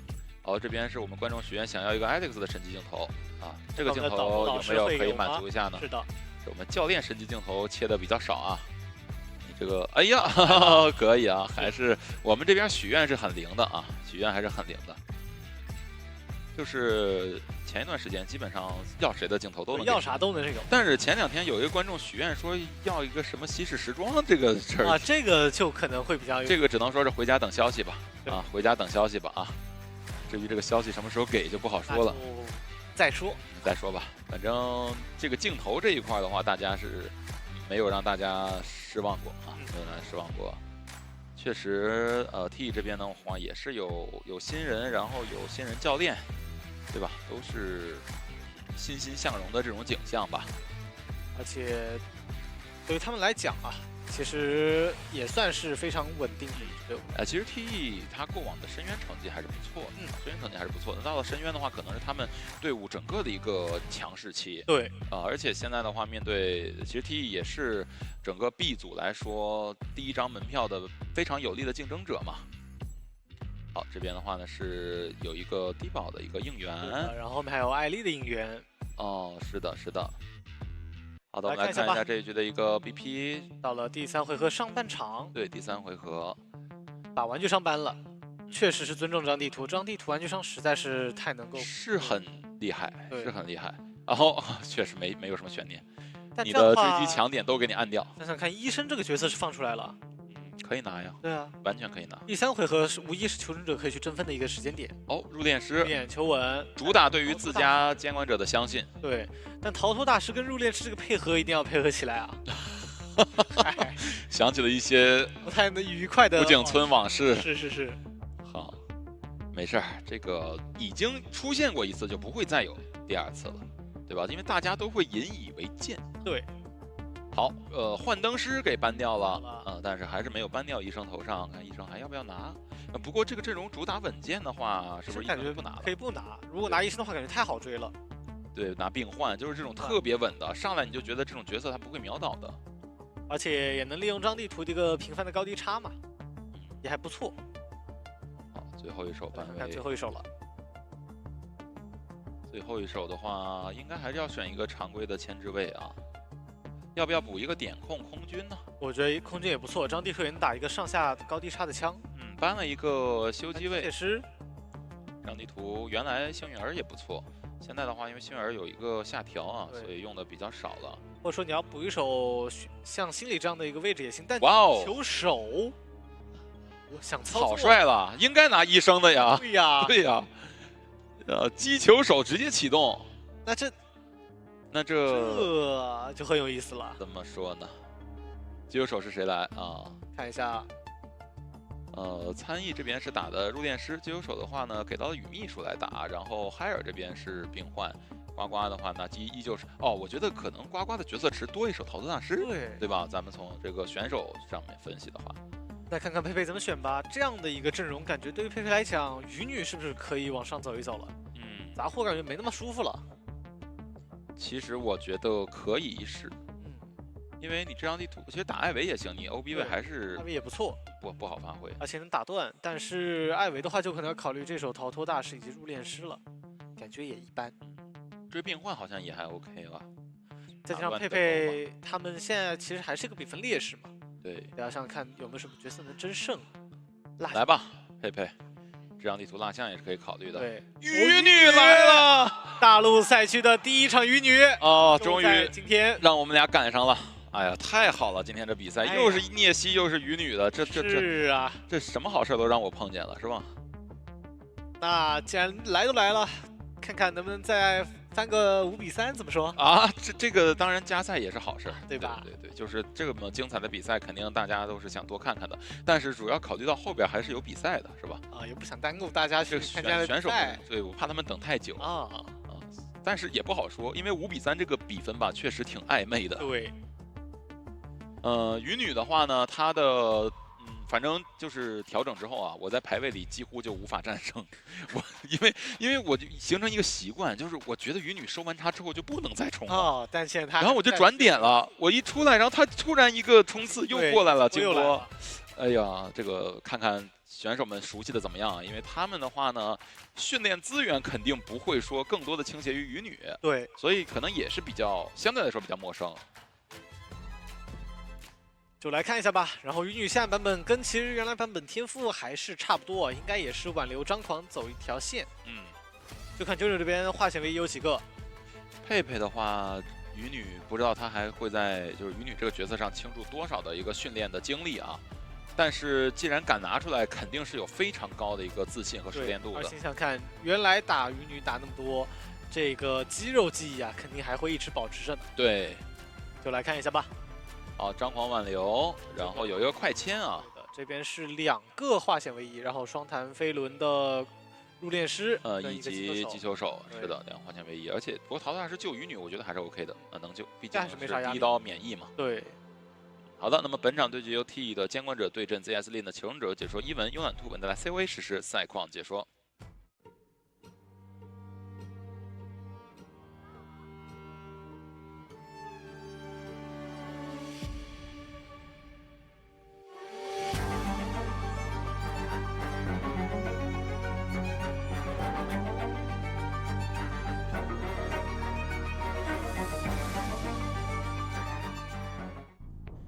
好的，进入比赛画面啊，鱼女看一下第一个追击的目标是谁？应该也是先往中场走一走，压一下。对，怎么包啊？丢一个叉，前面的话好像是呱呱吧？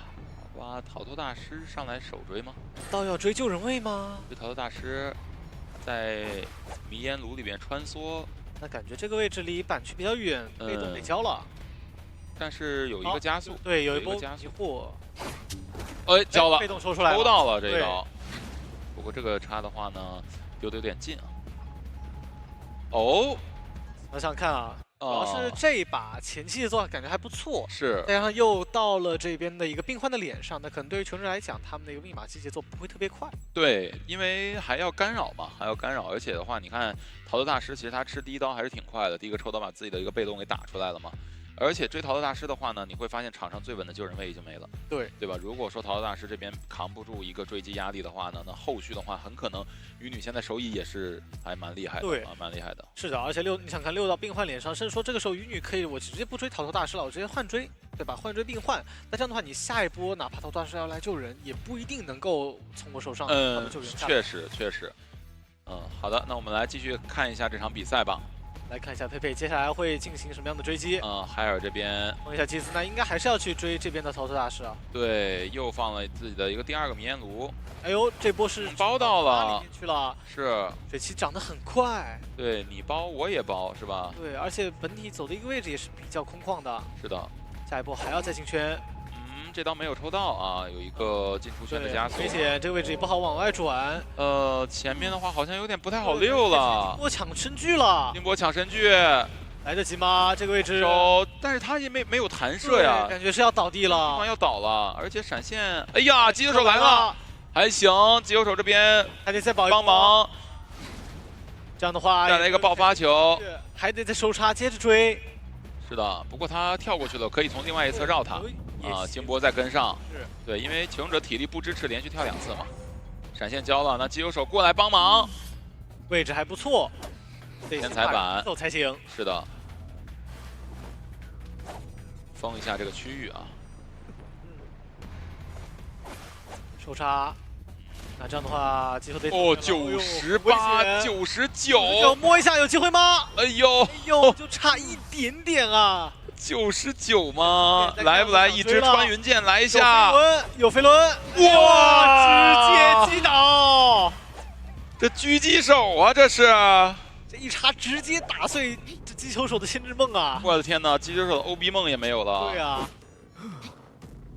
我的天哪，这个局差点多了。这个局势需要海尔扛一波大压力啊！哎呀，这怎么还有个地下室呢？你说这事巧不巧？下去吗？怎么说？有个地下室，这渔女看见地下室，简直看到自己的家呀！两眼放光了，说是。逃脱大师无所谓了，我不认识，没追过，没追过。谁爱救谁救吧，反正。追过，地下室才是我家呀。是啊，我天哪，这急救手这一波 OB， 在原本就不好的节奏之上，又给了一波大节奏，而且。逃脱大师被通缉，下一步节奏还能找他的。是，逃脱大师也是半挂，然后海尔现在手里没有化险为夷了，这局至少得奔着保平打了。对的。密码机的话，现在还差一台半啊，一台半。看一下里面呱呱摸了个护腕出来。那还是能溜一溜的。而且如果说佩佩走远，其实还能救。啊，佩佩再重新包一下插，因为水汽快消失了。看样子外面应该是想着接着去修了。是的，就让这边慢慢卡着了。来，在这个自己家旁边看一看啊。看一下海尔这个位场露出来了，露头了，交钩了，得交了。另外一次的调状态，密码机没修，这个人肯定是救不到了。对，直接换抓海尔。看一下这个叉子，把这个板子全封住了。收插。哎呦，这个。稍微卡了一下，相当于只是一个移段钩。对，那前面第一刀要有了。哎，刚才是不是路过一个球？对、不过不重要了。那主要是他又走到了水汽里面去，那这样的话身上的湿气又加了一波。是的。延续一下，很危险，可能要倒。要倒了，因为他没收插，他就交道具了，直接金波被撞倒了，这波节奏续上了。而且遗产机还能干扰到。没错。但逃脱大师还能救一波，而且也可以移一波椅子。挂到了参议旁边，在佩佩这个位置，呱呱得准备过来救一下。没换椅子位置啊？没换，那有点危险其实。护腕开了又关，没有找到好的位置。手榴闪，闪现震慑，这怎么敢救的？手榴闪的呀！好敢打，直接闪现震慑。那这一局的话，感觉要奔着一个4抓走了。看一下参议这波过来救，还想卡这个半吗？但是手里还有金波，看看卡不到啊，冲一波的。看一下陷阱圈已经围好，慢慢再往前走。是的，他是想让逃脱大师一会儿自己救。对，但这样的话，其实入殓师的身距一直在被压缩啊，很容易在下一波被包到了，撞到一下。看一下第二波收插，应该是能炸到飞轮定掉，漂亮。一刀扛到，想打针对没机会。逃脱大师也交了自愈，好，大家四散跑开。可以啊，这一波入殓师超级抗压。对，但是节奏还是摆在脸上，不太好打。可以追呱呱，呱呱现在什么都没了，要道具没道具，然后要自起也没自起。这个地方给包住了，只能被迫转到空地。下一波叉可能就要倒地，马机还是不够啊。倒了，直接倒，没办法。现在就是2个人看看能不能走一个，对，要不然的话呢，自家监管者就只能争4了。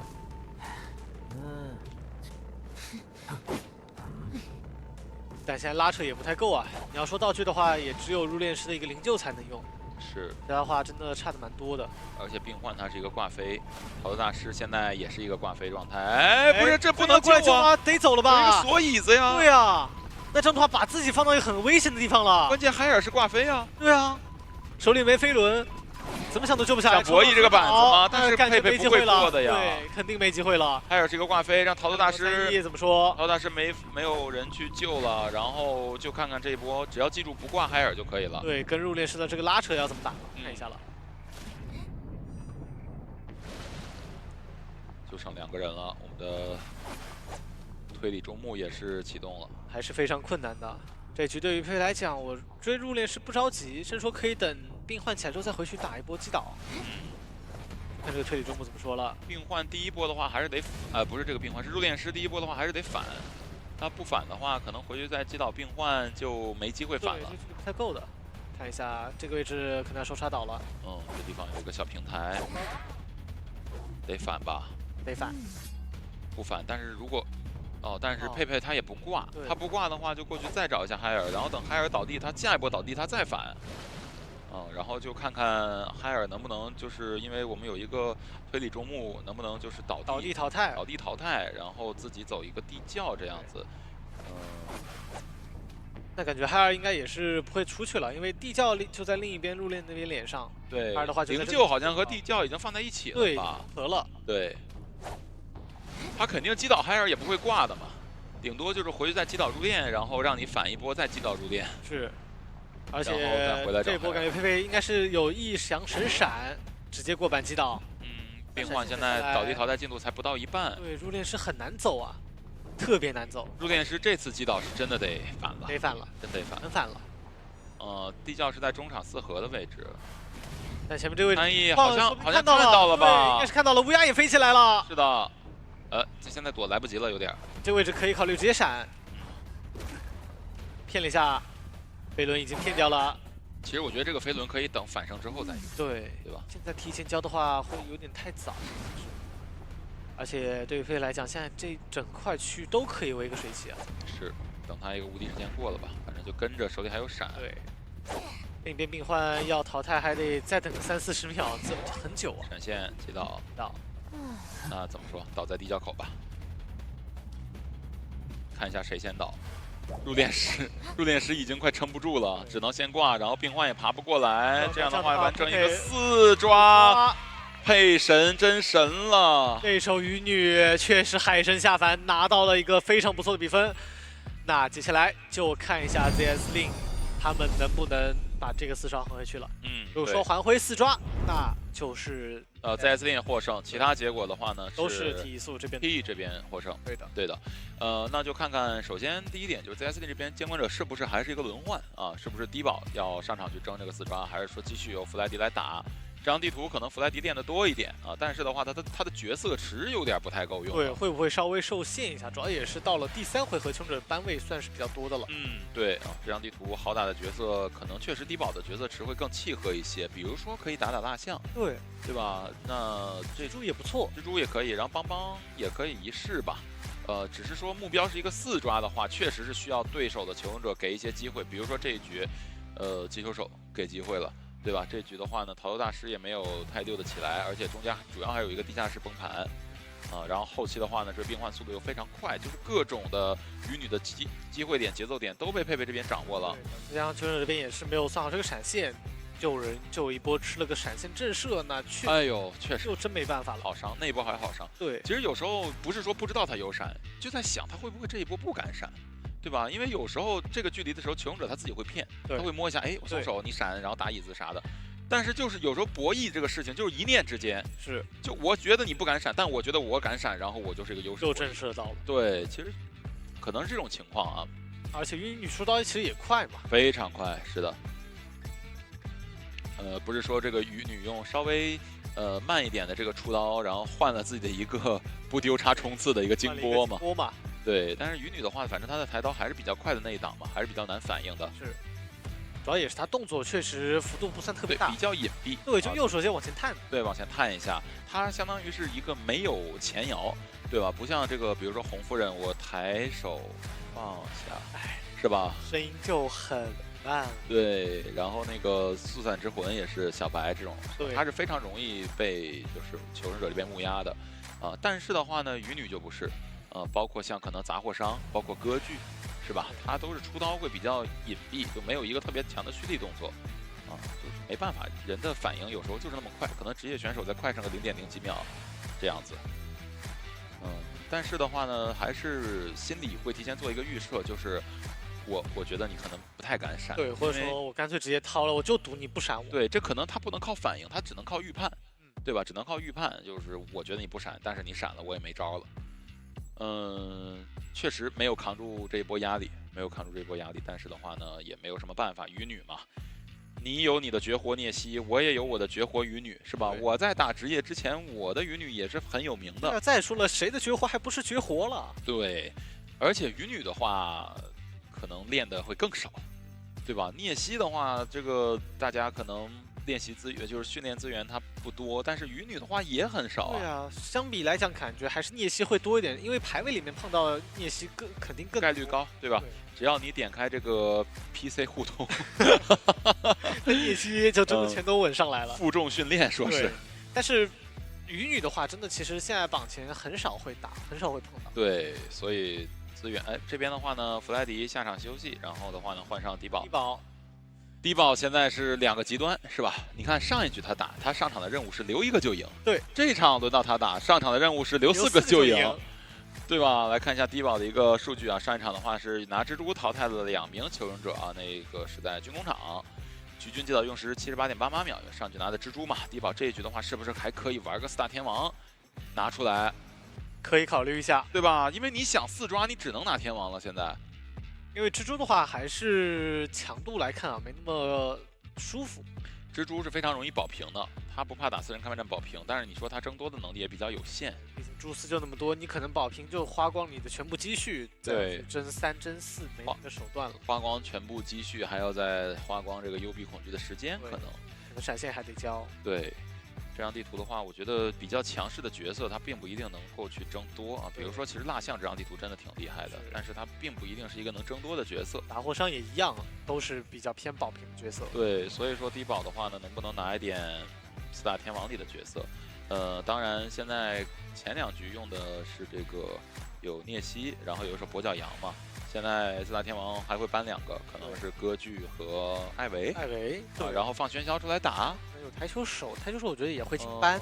对，台球手的话，你说他争多的能力有，但是比喧嚣强，只能说比喧嚣强。目前这边也是开始许愿了，还夸了我们一波导播老师超帅啊！好，前面的铺垫都是为了后面的这个镜头啊。对，来看看我们帅气的低保的神级镜头有没有呢？是的，会不会有呢？放心，给就有。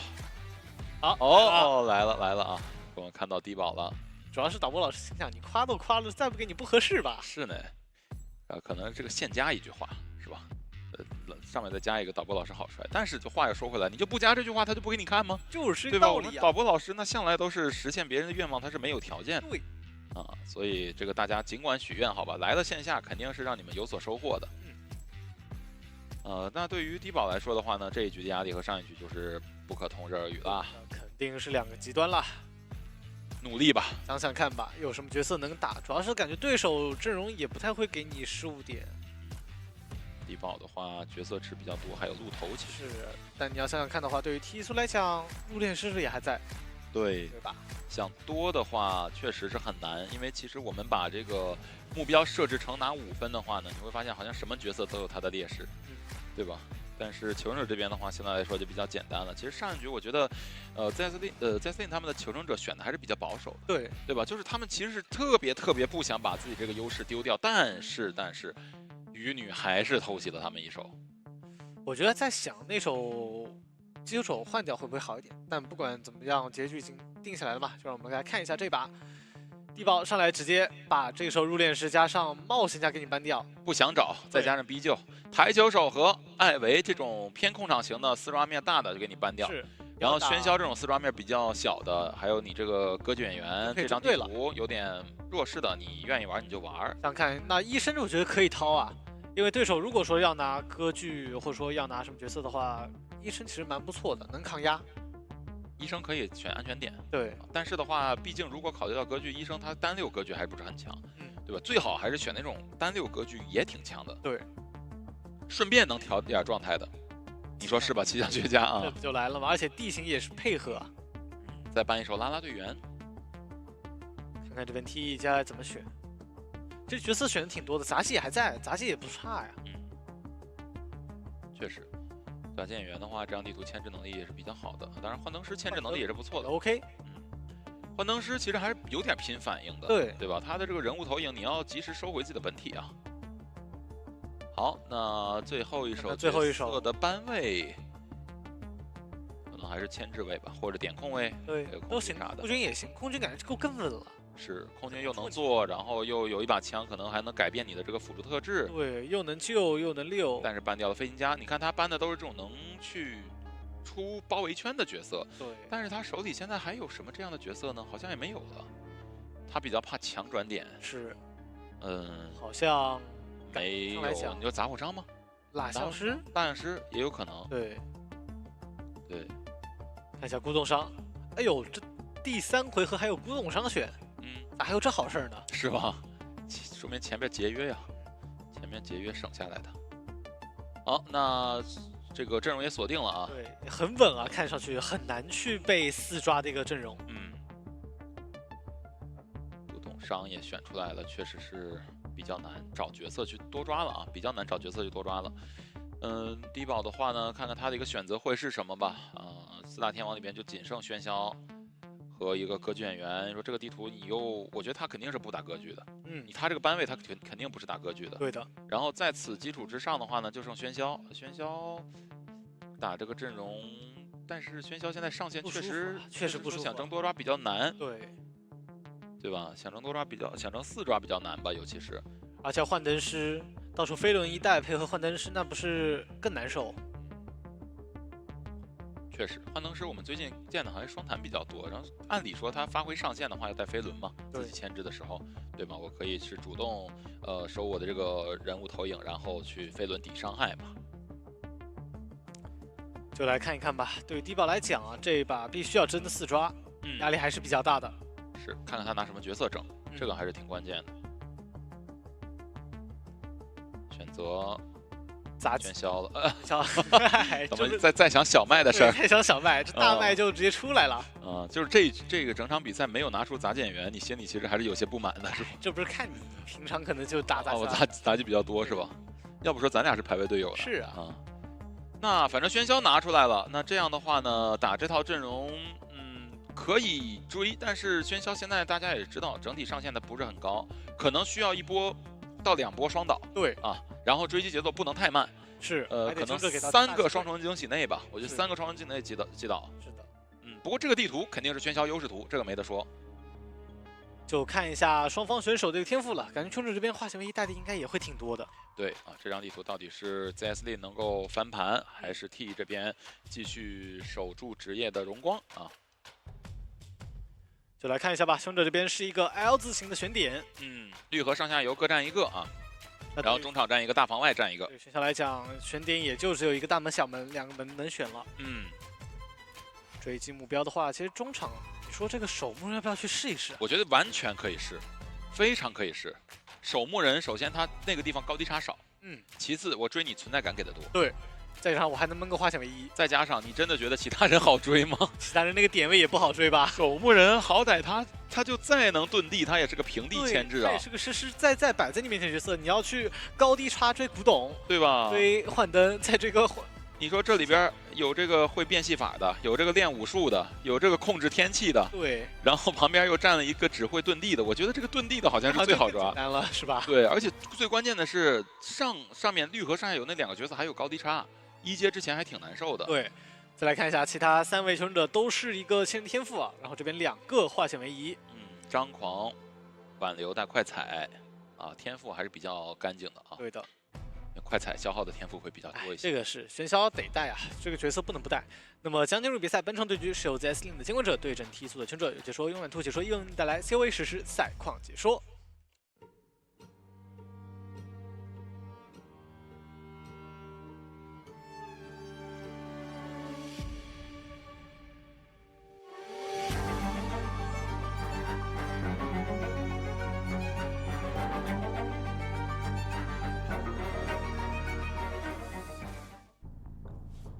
来进入对局看一下低保的一个追击目标，先往中场走。那也看到另一边陶离已经逃离了，坏了，陶离现在他直接去大房了，本来没有高低差，现在有了。现在有了。对，感觉低保找应该是不找了，应该不找了，找这个绿河2个人。绿河2个人上来是直接找梦露的气象，然后没有，又找猫猫的古董商，没问题啊。但是古董商的话，它是一纯牵制天赋，而且上来这个时间差也没有好到说能交这个双生惊喜。对，没有交双生惊喜的机会啊，神距没有贴近，而且高低差也很难放。这边叫转世继续赶路。看一下第一波双惊喜命中，第二波感觉可以夹一波双球。哎呦，先点刺拉开距离，但是黑球马上就要能来得及吗？哎呦，被打到一个止戈。那感觉这个夹角好像还能再给一棍。哦，飞轮削球了，漂亮！然后再补一棍。看一下接下来的博弈怎么说了。感觉有点难受了。对，双球，但是没差一个火，哎呦，可以，这波火球中了，那还行，还行，就是弥补了上一波的一个亏损。是，不过这边又命中了一个土球，然后猫猫的话应该也又能当神了，又能当神，又要移形了，对，移形过去贴脸，然后下去给个落地球吗？给不了，哇，落地棍是有的，落地两棍直接沉默，那也没招了，没办法。只能跟着用土球碾一碾，减他的移速。是，前面看看这个双球能不能击倒了。哎呦，走位很细节，还是只有一个球，对，那还差最后一个白球倒了，哇，3台接近3台了。1分42秒击倒，这个很难有4抓节奏。现在是固定需要2波双倒了。对，而且古董商道具也交完了，其实勇者甚至可以考虑压满。但是梦露已经贴脸上了，反正这俩本来出生点就在一块儿。对，而且气象学家这边带的化险为夷，是离得也不远。他承担依旧位置挺好的。然后守墓人刚好可以去补顺路密码机顺手的事儿。主要其实梦露他本身也不怕双倒，双倒了之后我有我的这个嘛。是。还想探一刀，只能探一刀，而且开出来机会。对。空中分瑞也还在，这个位置可以直接接近。给古董商一个红球，但是现在的话呢，绕场谢幕没有，只能硬凭借走位去打这个球。对，但古董商也没打算躲。对，他就往角落走嘛。对，再救一波，机子也够。是，守门人再救一波。最后2台都已经要准备开始修了。对，而且幻灯师的话呢，应该是给自己的密码机一个静物投影了，所以在我们的左侧是不显示这个进度的。但其实我估计他已经修到40-50了，40多。对，2台密码机差不多。对，你看突然涨了。那陶离的话呢，过来准备执行救援，他在土里呢也没有什么压力。这波就可以卡的尽量死一点。然后最后一波看能不能震颤直接强行救下来。反正救下来就直接亮，我又没有回光返照。这把对于低保来讲，4抓面很难看得到啊。化险为夷，不管他了，不管他了，他可以往中间倒。就是稳定的4人开幕战了，甚至说飞轮还规避一波。是的，插土。身上的惊吓标记还在，还差一颗土球。没办法了。到角落了。这局的话呢也没有底牌嘛，所以密码机应该是控不住了。对。另外一侧幻灯师又是在静物投影修啊。是的，等到挂上密码机就应该是压好的，甚至啊，你看，甚至是那个幻灯师先亮啊。对，然后陶离在脸上给压力，另外2名求生者一个卡中场，一个去点门。对。3个求生者对于低保来讲没办法处理啊。没有办法，没有办法。另外一侧门，他就是没招了，已经现在。对。就是我把守门人秒了。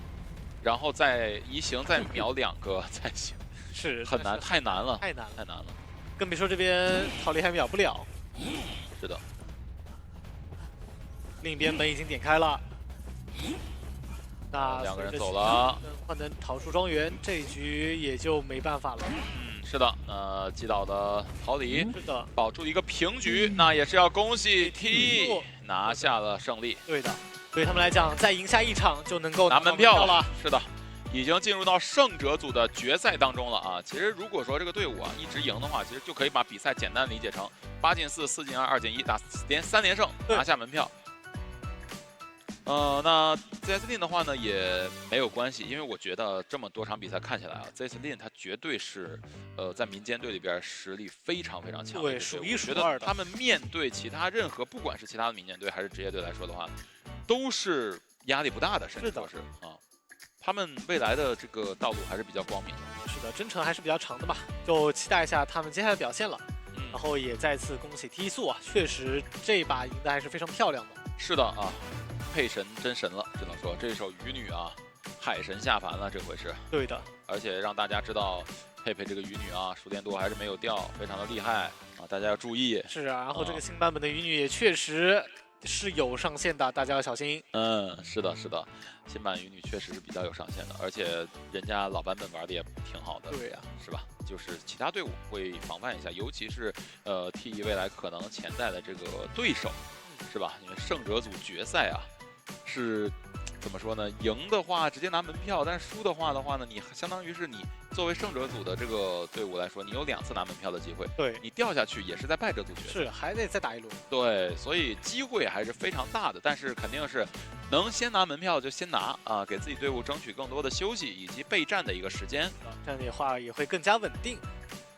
对的，这一局的最佳演绎估计也是没有什么太大的悬念了啊。该就是佩佩了，肯定那一局4抓实在太关键了，把队伍从一个3比5落后的劣势，直接扭转成一个5比0的一个优势，对吧？逼迫对方去4抓。对的，对手不4抓就直接抬走了。嗯，是的，真的可以说是非常不错啊，尤其是这首鱼女选出来，算是大家意想不到角色吗？我觉得算是。对，我觉得算是，因为，他们的 BP 没有主动去防范，这是第一点。第二点的话呢，他们会觉得，你要争多，鱼女这个角色一听就不像能多。对，感觉还是平平的。对，但鱼女这个上限确实摆上限确实高了啊。对的。那来看一下赛后数据吧。方包这边是牵制了106秒，神队破2台密码机，李宝破了115，救人1次，牵制64秒，风度破了169，救人1次，牵制了16秒。低保这边命中30次，击倒4次，最终保这个平局。ZS 的话呢，未来的话还有很长的一段路要走，因为败者组的赛程会比较艰苦，这个确实是。不过呢，也不用担心，因为目前进入到这个阶段的话，我们所有队伍都不会再有这个淘汰的风险了，对吧？就胜者组啊，因为咱们接下来今天后2场还是有淘汰的风险的。但是你只要说白了，第一天胜者组赢了，就不会有这个在第一阶段被淘汰的风险。然后的话，目前这个整体的进度来看的话呢，TE 的进度还是比较顺利的，是的，顺利的。当然，他们未来的比赛是必要面临一支职业队的嘛，因为胜者组队伍现在都是职业队了。对的，就看他们到时候能不能去把这个门票拿下来了。因为现在对于他们来讲，其实拿门票就最后一场比赛的事情了。是最后一场。赢了拿，输了的话再打一场，赢了还能拿，对吧？这是胜者组决赛队伍的一个好处，就在这儿了。对，所以对于 TE 来讲的话呢，也是戒骄戒躁，好好备战下个星期的一个比赛。下个星期我们还有3个比赛日。那对于 ZS 来讲的话呢，就要关注后面从败者组拼上来队伍是哪一支了，是吧？你要做好这个备战。但是我觉得 ZS 还是没有什么问题的，因为他们的实力大家是有目共睹的。是的，那么精彩回放已经准备就绪，让我们一起来看一下吧。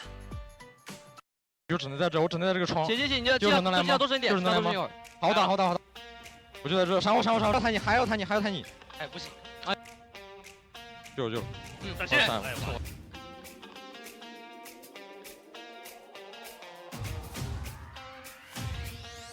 要爆闪了，就算你救下来也没什么用。叫。后来就换成大龙。有。暂时不会。可以，好的。那我往角落球，往这边角落球。死了。够了，国民下来能开的，一定能开的，他控不了。2加入球。好溜。还可以扭。好的，刚才也是看完了高光时刻，确实那个闪现是没防到，就是我们听队伍交流的话，是大家都没有想到有那个闪现的事情啊，所以确实也是导致4抓的最后一个稻草吧啊。但是没有关系，未来的话呢，在ZS这边再继续努力，我觉得他们的实力在整体的我们这些队伍里面，尤其是 B 组里面啊，是非常拔尖的一支队伍。是的啊，后面再继续加油吧。对，哪怕到败者组也是感觉可以争一争门票的嘛。对，争一争门票。虽然说败者组争门票之路，你要一路往上走嘛。好，我们先来看一下，名师出高徒啊！距离深渊赛事中鱼女上一次4抓已经过去了689天，是由北京 WBG 的 Alex 对阵 Axis 时达成的，在2024年4月18号。现在呢，这个 Alex 正好是 TE 的教练。对的。你说咱们这赛事组真是啊，是啥数据都有。对呀，你说这个确实是感觉有点紧张，而且你想看鱼女时隔接近2年啊。那是4抓了，那都是深渊几的事，深渊7的事，对，很早的，对吧？对，没问题啊，确实是名师出高徒啊。这个我觉得这种数据挺有意思的。这个数据真的挺有意思的。有种怎么说呢，薪火相传的感觉。对，有这个薪火相传，对吧？当年红夫人的时候，也就是小巧思这一块对，非常好，而且现在确实挺巧，对吧？因为现在 Alex 正好在替执教，对，然后想看又是他的之前的一个鱼女四抓，对，因为一开始这个赛场上鱼女就是版本更新到鱼女的那一块的时候呢，确实 Alex 是比较早的拿出鱼女的选手，对记得那是一个季后赛嘛，是打的还是非常好的，而且佩佩的话呢也是比较早期的这个鱼女绝活玩家了。现在你会发现这个角色经历了这么多轮的一个变更啊调整之后，还能在我们赛场上活跃。尤其是这种绝活玩家还在继续坚持，对，是非常不错的。是，更巧合的是，我们2位鱼女四抓的玩家都在一个队了。你说这是闹得巧不巧啊？这个双重 buff 叠加了，想不四抓都难啊！确实打的还是非常不错的啊，尤其是佩佩今天的整体的表现啊。佩佩今天其实最近应该没什么悬念。你看他是一个四抓，然后有一个保平，对吧？然后第一局的话呢，也是一个是个平吧。对，第一局他们落后这个平，对，就是一路平下来，而且第2局其实有机会多抓平4，然后最后那个4抓是一锤定音的一个4抓，打的还是非常好的。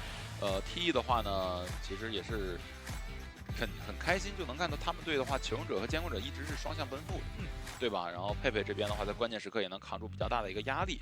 求生者的话呢，在对阵对手绝活的时候，其实也是尽量能够去想争一个平，但是的话呢，走一个，起码比分不会拉得太大。是的。哎呀，那这样看下来的话，确实 TE 素这支战队的一个韧性还是非常强劲的。对，我觉得 ZSLink 今天最可惜的点可能是在于第2场，如果说是圣心音乐那一局排到弓箭手多抓，对，就没有后边的事儿了。对吧？那就是这个弗莱迪天神下凡的表现了，现在是佩佩天神下凡的一个表现了。感觉还是比较可惜，但是这也实际能告诉我们，他是能够有战胜职业队的潜力的。对的，那么让我们一起来看一下最佳银翼究竟会给到谁吧。我已经准备迎接好鱼女的身影了。感觉真的鱼女拿到最佳银翼真的好少见啊！好，看到了啊，也是给到了佩佩，他的局均淘汰人数是2.67啊，3局一共是抓了8个最佳银翼次数2次了啊，上一次也是最佳银翼。是的。也是再次恭喜佩佩，对，恭喜佩佩，恭喜 TE 挺进了我们的 B 组胜者组决赛当中了，准备去进行最后的小组赛门票争夺了。对的，继续加油吧。那在这里的话没有关系，后面继续努力吧，毕竟你的实力，我相信我们观众们都是非常认可的。是的，肯定是摆在面前的。对，才是要保证自己的心态去打，相信自己的实力啊，相信自己的实力。佩佩的话确实。第3局太 C 了，只能说太 C 了。这种情况确实是，而且你想看，对于对手来讲，这手鱼女确实很难预料到啊。主要是练也很难练到，然后你突然拿出来，你又这么高的实练度，版本预测怎么预测呢？真没办法吧？对不对？对，好的，那么现场采访已经准备就绪了，我们看一下本场的赛后采访吧。Hello， 大家好，欢迎来到赛后采访环节，我是主持人小小。首先恭喜 TE 素获得了本场比赛的胜利。我们今天邀请到了佩佩还有陶黎来到采访，两位先来和我们大家打个招呼吧。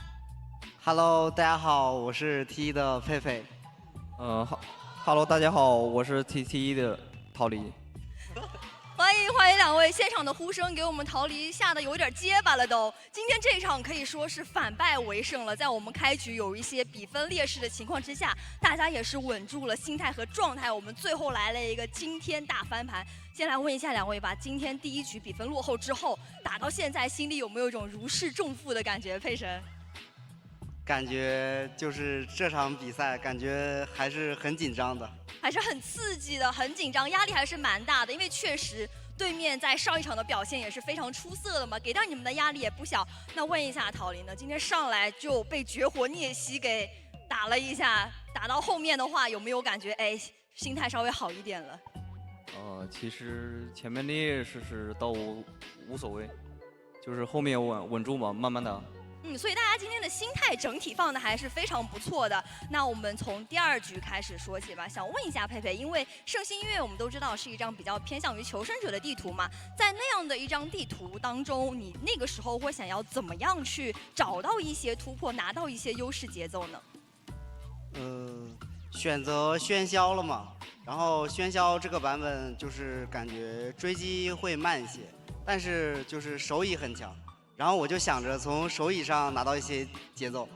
那一局看下来，我真的只想揉一揉你的头，感觉那一把真的是被砸了很多个头。不过最后也是看到你有打出一些优势嘛，然后也是稳住了当时的一个局势，保下了平局。那到了下半回合求胜者这一边，那一局感觉真的是力挽狂澜啊！从前期其实挂飞到祭司之后，还剩下2整台的密码机需要大家去拉扯，那个时候给到大副的牵制压力就会比较大了。问一下陶黎吧，那个时候我想要怎么样去尽可能帮助队伍拖出更长的时间呢？就大副手法摇表。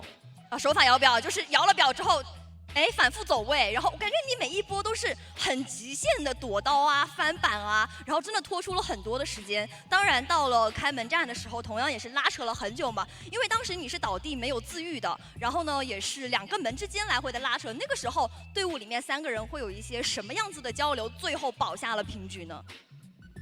就那个弓箭神手，然后怎么说呢？怎么说呢？回忆一下。不是这个麦有点问题。那我们用配神的。就那个弓箭神手，然后麦里跟木偶师说嘛，有点紧张。太刺激了，是不是？反正就是溜他。就溜他，而且当时我注意到很关键的一点，就是因为对面监管者一直没有找到木偶师的位置，那一波大家会要怎么样让木偶师去苟在哪一个地方哪一个角落呢？在医院。在医院。在医院。对。哦，木偶师就在医院，但是监管者就是找不到他。对。你跟弓箭手2个人把木偶师给藏起来了。对。佩神，你在底下看的也是这样是吧？是的，是的，那一局真的大家拉扯的都非常非常的好嘛，完成了一个平局。哇，那到了第3局的时候，我们直接来了一个先手的4抓。想问一下佩佩，因为我们刚才也看到一个条子嘛，在深渊的舞台上，上一次出现鱼女的4抓还是在689天之前，而且是 TE 现在的教练艾丽完成的。那今天在需要去争夺的一个局面上，和教练做了一些怎样的商量，选择到了鱼女这一个角色呢？就是首先这个地图是我们选的嘛，然后就是角色池里边的角色就是也一直在思考，然后这个云女的话就是我们都玩嘛，然后最后就想着就选绝活吧，就选了云女。还是相信自己的绝活熟练度，而且那一局真的打得很漂亮。想问一下，在对面有入殓师啊，有击球手，还是稳中求进吧？可能还是有一点激进的这样的一个阵容。那一局的话，又会想要怎样去找突破口呢？他们当时那个阵容感觉很硬，就是牵制能力都很强。然后我想的就是开局追击可能会慢一些，就还是从那个手椅上找节奏。但是那一局看到，其实对面也是击球手，早早的就过来 OB 嘛。当时你是击倒逃脱大师之后，很果断的就去追了一个击球手的双倒。当时是做了一些什么样子的考虑？会不会担心说啊，如果真的被他牵制了，可能那边自愈就拖起来了？当时的话就是感觉击球手有了一些失误嘛，然后前面的比分有些劣势，我就想着就是要打翻盘局，就要打得激进一点。所以那一局还是非常想要去拼一拼的，而且也是成功的把击球手击倒在了地下室的附近。那后面还有一波很关键的节奏，就是闪现正视了逃脱大师。当时看到他一个护腕弹到椅子跟前，就已经提前想好了，我要闪现震慑他吗？感觉得闪一波，闪过去一定得出那一刀。对，起码打一刀嘛，不要被无伤救。就是不管怎么样，还是刚才说的，一定要去拼一拼，争一争，找到机会。而且那一波也是成功的被你找到了机会。那一个打倒之后，基本上就可以奠定后面的一个4抓局了。那到了下半回合，其实求生者这边压力就很小。那想问一下陶黎，因为今天对面的监管者轮换上场，也是我们非常熟悉的选手了。我们今天在进行应对的时候，做了一些怎样的防备吗？把有4杀面的搬掉，然后我们走一个打。先把他有机会去争4抓的角色全部搬掉，然后自己呢也选一些非常稳的、能牵制的、能救的阵容出来，我们就可以稳稳的收下这一场比赛的胜利了。今天的话真的是从落后然后到领先完成一个翻盘，真的非常非常的帅。那我们也是成功的晋级到了我们 B 组的胜者组决赛。想问一下2位，那我们对于下一场决赛有一些什么样子想说的呢？佩神。就是我来帮陶丽一起说吧。就是我们两个的想说，就是感谢这个一直支持我们战队的这个粉丝们，然后我们就是再接再厉，就是争取就全胜嘛。